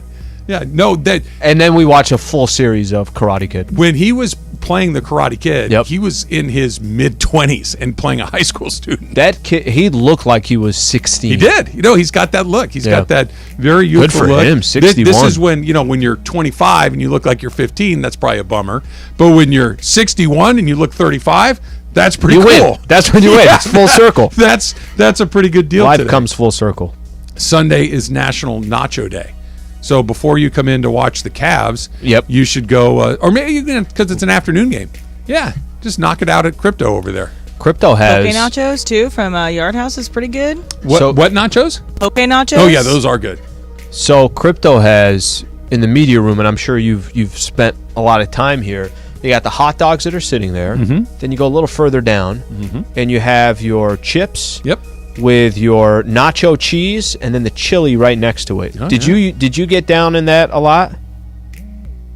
Like a lot? I mean, there's 41 home games. I hope you weren't having it. Are you really asking? Because I don't go to the nacho station often. I didn't hit it every game, but I would hit it every other game. Now, there's some jalapenos there as well and some onions, so there is a little bit of... I would take the dog and then hit it with the chili and the nachos and the jalapenos. Was this after you ate the other? Because I was always eating whatever the hot food is. No, I never had. I would never take that. I would never. Wouldn't? No, I not a single time. I would do the PB&Js and the hot dogs and the soft serve ice cream. those were my three. I would put the PB&J into my breast pocket of my sport coat, and I keep it for like later. And then when I got a little peckish, I would. Would you knock just that take out. like a bite and put it back in your pocket? No, I don't have that gear. Once it's open, it's gone. Like I cannot do eat the half of it, eat the other half later. So they had. I don't know what you have your favorite toppings when you put on ice cream, but when they have the station there, typically this is what they have. They have like Oreo crumbs. Yeah, that's good. They have some M&Ms. They have, what else do they have? Peanuts, here? I think, right? No peanuts. No peanuts? So I'm going to get to the peanuts here for a second, okay? Oh, they have... Who doesn't like crushed peanuts on their ice cream? So, I think gummy bears was another one. Yeah, it's random, but that's what they have. Okay. And it's always the same for the Lakers. And one time the Lakers were playing the Clippers, and it was a Clipper home game. And I went back to the station, it was normal, and I'm like, peanuts? I'm like, they have peanuts for the Clipper game? You got to go to a Clipper game to get peanuts. So then, what's today? Friday, Wednesday, I go to the station. It's a Laker home game. Peanuts. I love peanuts, okay? I do. And salty, filling. Unbelievable. Like, I just love them. I had, instead of having ice cream and putting some peanuts on my ice cream, I had peanuts and put some ice cream on my peanuts. And for every bite of ice cream I took, 13 peanuts were going down. That sounds amazing. They should sell it like that. I thought I would share that with you. That is terrific. That's my favorite story of yours in quite some time. I like that a lot. The Rock, Dwayne Johnson, he is not only a movie star, but he is also the XFL commissioner. Is that? I did not know that. I knew he was like an investor. I didn't know he was the commissioner of the league. He says that Baker Mayfield would be the perfect fit as the face of the XFL. I bet Baker Mayfield feels differently. That Baker Mayfield's probably still trying to become a quality NFL quarterback. He's relatively young. It's not like he's 38 years old. I agree with The Rock. You want to move Baker to the XFL? I mean, there was a quick second there where you were watching Baker Mayfield and Cleveland was playing some good football, and you kind of thought to yourself, "Hey, maybe this isn't that bad." How quick did that just go away? Pretty quick. Well, when Odell came over to the Rams, you're like, "Oh, that wasn't a Odell problem. That was a Baker Mayfield problem. That was a coaching problem." Because the second he got away from that, he looked like Odell again. Yeah, that's got to be such a weird That's a franchise too. That can you really? What kind of stock do you put in that franchise? The same stock you put in with the Clippers, the same stock you put in with the Chargers. That they have, because the Browns, they have a bunch of good players. Right? The Clippers have a bunch of good players. The Chargers have a bunch of good players. The reason I'm not putting Taylor's Sacramento Kings in there, they don't have a bunch of good players. They got some guys that are okay. Sorry, Taylor. But it's the teams that got all... Myles Garrett is a beast. They've got... Amari Cooper's a good football player. Deshaun Watson, stuff aside, He's going to be a pretty good football player. We'll see how it shakes out. Yeah, it's funny. The XF, I had no idea that he was a commissioner. If, Emily, you are in the top 1% of Spotify users for Taylor Swift, I may give you a run for your money. Lindsay Lohan will be releasing her new single, Jingle Bell Rock, from her Falling for Christmas album tonight. Yeah, John I are on giving the a same page standing go. John wasn't even sitting down. He's like, I have to stand for this. In fact, let's cut it off. I have questions about this one too. Good. Super Crosstalk right now. ESPN AM 710 Los Angeles. KRDC AM 1110 Pasadena, Los Angeles. K2560X 99.1 FM Pasadena, Los Angeles. It's the greatest segment in LA sports radio history. Oh my God. When the shows come together for magic on the radio. It will only grow stronger. Super Crosstalk. Are we ready for Mason and Ireland to join Travis and Slee? Super Crosstalk begin. It's time for Super Crosstalk. There you go, Mace. Head to toe LAFC for Mace here. The cap, the scarf, the kit, the whole thing. You are decked out. Basically, the free box that they sent. Yes, the free box. Well, you've got the right color tie on, John. Yes. You've got the gold tie. Yes, I'm in black and gold because I had to marry myself to LAFC and the Laker game at the same time. Nice. 3XL jersey. That's Travis. Are you doing some TV stuff today? No, it's on the not outside. 3XL. No, not till later. Okay, not till tonight. Yeah. But by the way, shout out. Happy birthday, Mike Trudell. Happy birthday, Hey, happy birthday. The Little General runs our fantasy basketball league. The Little General? Yeah, the Little General. He vetoes trades. I bet he's got an iron fist. Oh, he's Yes. serious about Yes. it. Serious about it. Now, Sliwa, He your vetoes jersey trades. is It's a how little big. big? Look at this. Take your jacket off and show him the back. Show him the back. What is the size of this? But if you were wearing an actual soccer uniform, they'd make you tuck it in, right? It's like the NBA. Yeah. But it'd be like a dragster where the parachute pops out the back. If he started running, Now, is that it your would name fill on, with their... Is that your name on the back of it? It's his. Yeah, it's his. his jersey. So I have mine, right? Yeah. It's got my name on it. Yeah, I so have- Travis and you have Travis. two of them? I have two. Did you have some affiliation with them at some point? No, but we were doing the morning show with Key and LZ. Oh, okay. We would go do, season opening Right, shows I remember you at the guys bank. doing a remote from there, and Will Ferrell showed up, right? One of the highlights of my career, Yeah, quite yeah. frankly. I mean, it was amazing. So I had a couple of jerseys. I knew Al Kitts, excuse me. Yeah. Al did not, so I wanted to hook him up. One of my lifetime highlights. I'm in New Orleans, and Will Ferrell is at a Laker game filming a movie called Daddy's Home with Mark Wahlberg. Sure. Matter of fact, Billy Mack and Stu are in that movie. They were on the court when they filmed this scene.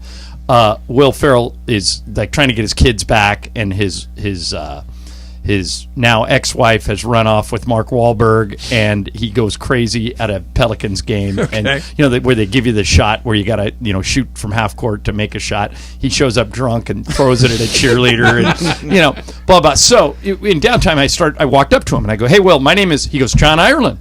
Oh, wow. He goes, I go, wow. And he told me he met you. He had met you I like had the met year before. him He goes, the I year listen to before. you guys all the time.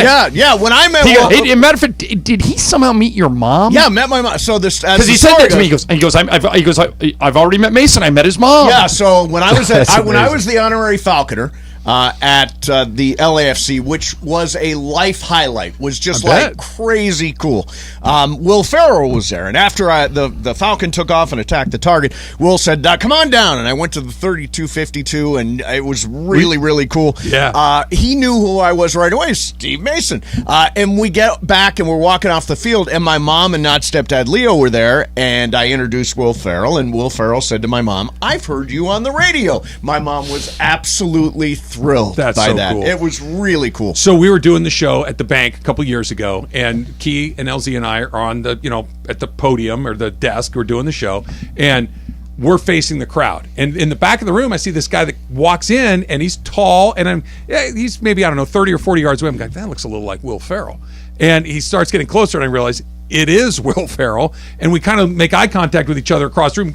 Keep in mind, the audience can't see him because he came in the back. I'm looking out at the audience. Right. So we kind of have that moment, and I look at him, I'm like, you want to come over here? And he goes, yeah, sure. So he starts coming over. He comes around the corner. Everybody sees him. They go crazy. It's Will Ferrell, right? So we finish the segment. We go to the break, and I'm like, I get that but why? We didn't know you were coming. He goes, well, I was taking my kids to school, and I was just listening to you guys. I was in the neighborhood. I'm like, wait, whoa. You listen to the show? He goes, I listen to you guys every morning. All the time. It was such one of those moments like Will Ferrell listens to the things we say. Just really cool. An incredibly cool and moment. A really nice guy. Very nice guy. Really nice guy. Very nice. Give him a 710 shirt. I should have made him my Travis LAFC jersey. I finally did get a ticket to the game tomorrow. You did? Oh, wow. I did. I got a ticket from Sam Pines, so I get to go to the game. I was doing everything I could shy of paying for. Everything I could shy of handing my credit card over. And I did manage to get in, so I'll be with all the 710 people tomorrow at the game. I'm really excited about it. So where does your Lindsay Lohan passion spring from? Because I think, John, you and I are the last two. That's directed at Ireland, by the way. You and I are the last two people on Lindsay Island. I don't think anybody else is holding out hope. I love hot girl train wrecks. Always have. And she is like the patron saint of hot girl train wrecks. And as I always do when I talk about Lindsay, let me just start by saying she's just misunderstood. Sure. And whenever I say it, my wife goes, "Oh, she's understood just fine." But I'm surprised she has not spun off the planet. She's got a new single coming out, Jingle Bell Rock, from her Falling for Christmas album tonight at midnight. Yeah, he's going to buy it's it. It's going to be like Taylor Swift, like everybody. So, Travis, this is a major image pivot because her last big thing was the canyons. Did you see the canyons? I've seen the parts I needed to see. Yeah. Well, it's tough to sit. It's tough to sit all the way through. Yeah, it's not great. But I've done it. Oh, you watched research. The whole thing? Oh, yeah. And it might not be X, but it's close. Yeah. And it's definitely NC-17. Yeah, Wouldn't you say? There's some stuff in there that's not, R It's for sure. But you saw the parts you needed to see. The movie is terrible. Yeah. It doesn't make any sense. Yeah. The parts that I Well, the male lead in that James Dean is a full-fledged porn star. Oh, right. Yeah. Right. I remember this movie. And I'm surprised you watched this movie. This movie is like, well, first of all, it's so bad. After 10 minutes, I'm surprised you didn't check out. I remember seeing it. It was just trash, right? Oh, it might be the worst movie ever made, start to finish. Lindsay Lohan. Caddyshack 2. Lindsay Lohan did Jackie one of Mason. the stupidest things of all time. She actually got a DUI in front of a police station. That sounds like my girl she right was there. driving down 4th Street in Santa Monica and was weaving apparently and got pulled over and got a DUI. Of all the places to drive in front of a police station, it's stupid. Yeah, I was going to walk around the block a few times. Al was telling a story. I forget how we got on the subject, but I was telling a story when I was working for Jim. We took a trip to Utah to do the tour stops we used to do. Yeah. And we'd always go out to dinner with station management and whatnot. And so we're sitting at dinner. I knew this guy for 10 minutes, one of the people from the station. I don't remember who it was. And they took a bite off my plate. Well, in the middle of the Mace, what would you do? A guy that you barely even know says, "Hey, that looks pretty good." Yeah, it's really good. Can I get a bite? Ask for a bite. You don't know the guy. I don't know the guy. I was getting ready to cut him off a bite and kind of, takes here you his go. fork. Took a scoop off my plate.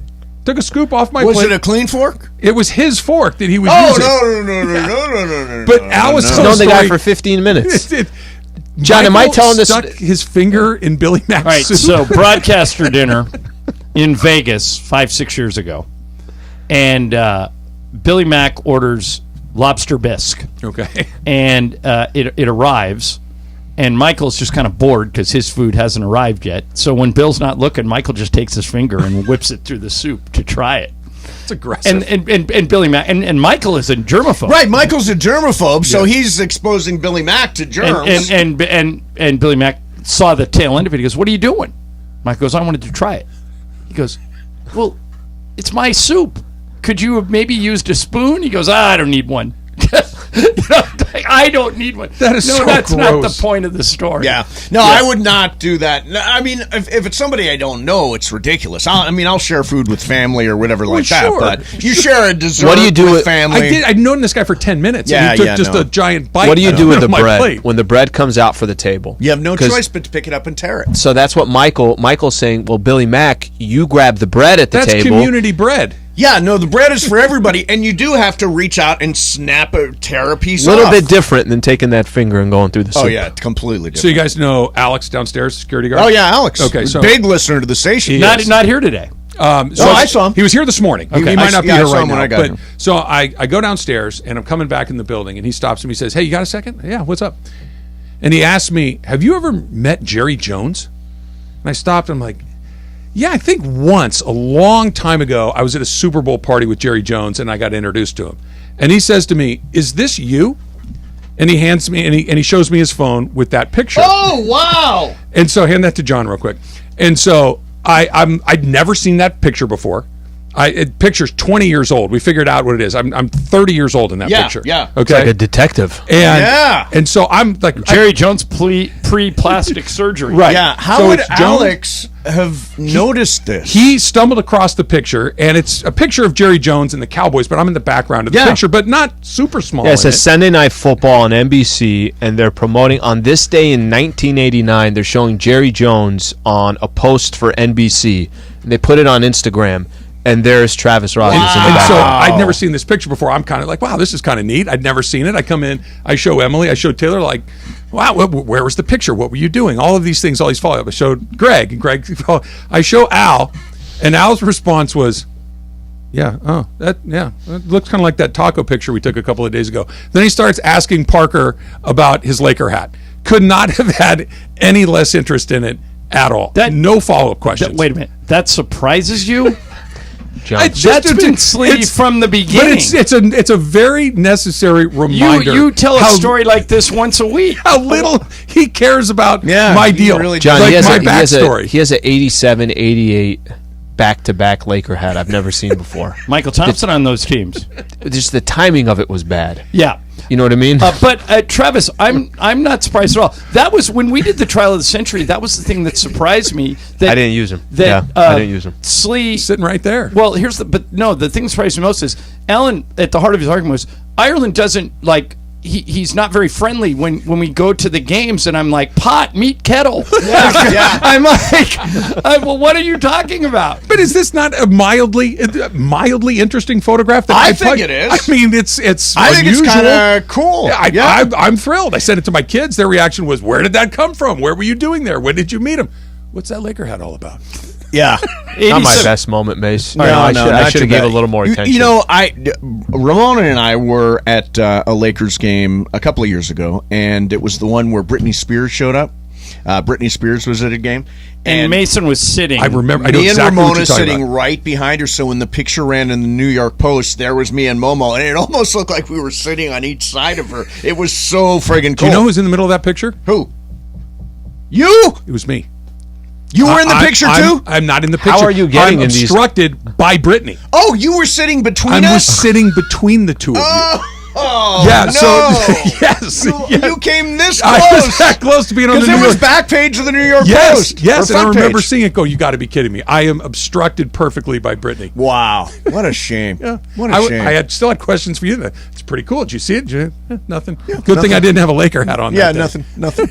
I was talking to Juan last night, and I was thinking, in a weird way, I feel like I know everybody at the station more than everybody knows everybody else at the station because I've done those podcasts. Right. Like I know a lot about you. I know a lot about everybody in the station because I've done those podcasts, and we sort of dig deep on them. So, Slee, maybe you should interview Travis. This would be interesting. You should interview Travis. That's actually a good idea. To find out his life. Yeah. Find out more about Trav. But I feel like I know a lot about you. There's not everything that we talked about on your pod. Yeah. I'm sure I've mentioned 90% of it to him at one point or And another. it just doesn't stick. It just doesn't stick. Yeah. It's a rubber Kind wall. of. That's what they say about Slee. Very self-absorbed. Slee is a very self-absorbed man. He does not really care about anybody around him. I'm a bastard. I am looking for, if you Google search Ramona, Britney Spears, and Steve Mason, nothing's come up so far. up. But I want to see that. I really want to see that. All right, picture. so Trav, I'm going to throw you my phone. All right. This, speaking of weird pictures, so last year, maybe 2 years ago, we're landing in Cleveland, Chicago, somewhere in the Midwest, and this picture gets put on Lakers.com.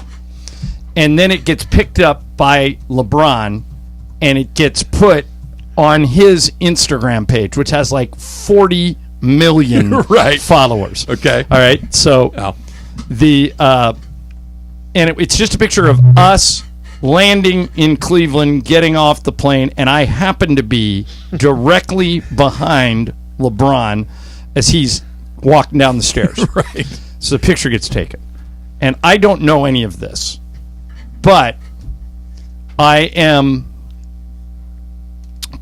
All of a sudden, my phone starts ringing, Mace. Yes. All of a sudden, my phone, We're all like finding pictures. Yeah, I start getting emails and texts from people that I haven't heard from in like 30 years. Okay. Can you get me tickets? Can you do this? Can you do that? I'm Did I like, not know what you do what for the a living? hell? Did I take an ad out and not like do it on the ad? So yeah, the cameo in the back of a famous person can knock you for a loop. No, I just don't know how I never saw the picture. By the way, your picture, Ramona and Mace are everywhere. I think I'm to Ramona's right in that picture. Oh, okay, I'm not you were between. right. I think I'm to her I see right. your hand. Yeah, I think I see because your I remember hand. sitting with you guys and seeing the picture. It's like, I got so close. Well, another but time, LeBron's another level. Another time, Mason and somebody else had squeezed it was Michael Wilbon, and it was. See if you can find that picture. Yeah. So basically, Mason, to quote a famous U.S. senator, likes a wide stance, and so Mason is sitting in his media seat with a wide stance. Okay. And Wilbon is next to him, and the person on the other side is somebody we knew. Mace, who was it on the other side? I think it's Jalen Rose. It was the entire countdown crew. That's Jalen Rose, Paul Pierce, Maria Taylor, Wilbon, and Mace. Which one of these things look does not at belong? how uncomfortable Wilbon looks there. He is literally, he is so jammed in Give because the man Mason some room. is doing a wide stance. It went so viral. That's awesome. And so, yeah, Jalen and Mace Pierce are both in a huge wide stance. So is Pierce. And Wilbon's like sort of shrunken in between like us. a little kid in the middle seat. And Wilbon's not a little guy. No, not at all. And so we actually ended up calling Wilbon and getting him on the show and sending him this picture. And I went, Michael, I think I need to apologize for everyone that works with the Lakers that you were put in this position. And he goes, guys, I hate to ruin your fun. He goes, don't even remember. Don't even remember being squeezed. Wasn't uncomfortable. Yeah, it was Look how intimate of a moment Britney is with her man, and there's Steve and Ramona just in the background. Yeah. Look at that. And trust this intimate moment. Trust me when I tell you. And there's Mace and Ramona. Here's the difference between Mason and Ireland in literally in one photo. The first thing I gravitate to in that picture, Britney's cleavage. The first thing Mason gravitates to, I can't believe she stuck her head in front of the money shot. You can only see half my face. Blocking my view. She knew what she was doing. Exactly. Absolutely. Mason and Ireland coming up next. Go Rams! The black and gold thrills don't stop this season. It's over! LAFC are champions of the MLS Western Conference! It's been a historic 2022 for LAFC, but the job isn't done yet. They're going to the MLS Cup Final! LAFC have punched their ticket to the MLS Cup for the first time in club history and gear up to face the Philadelphia Union at the Bank tomorrow. Coverage starts at noon on 710 ESPN and the ESPNLA app. This is the Rams Report.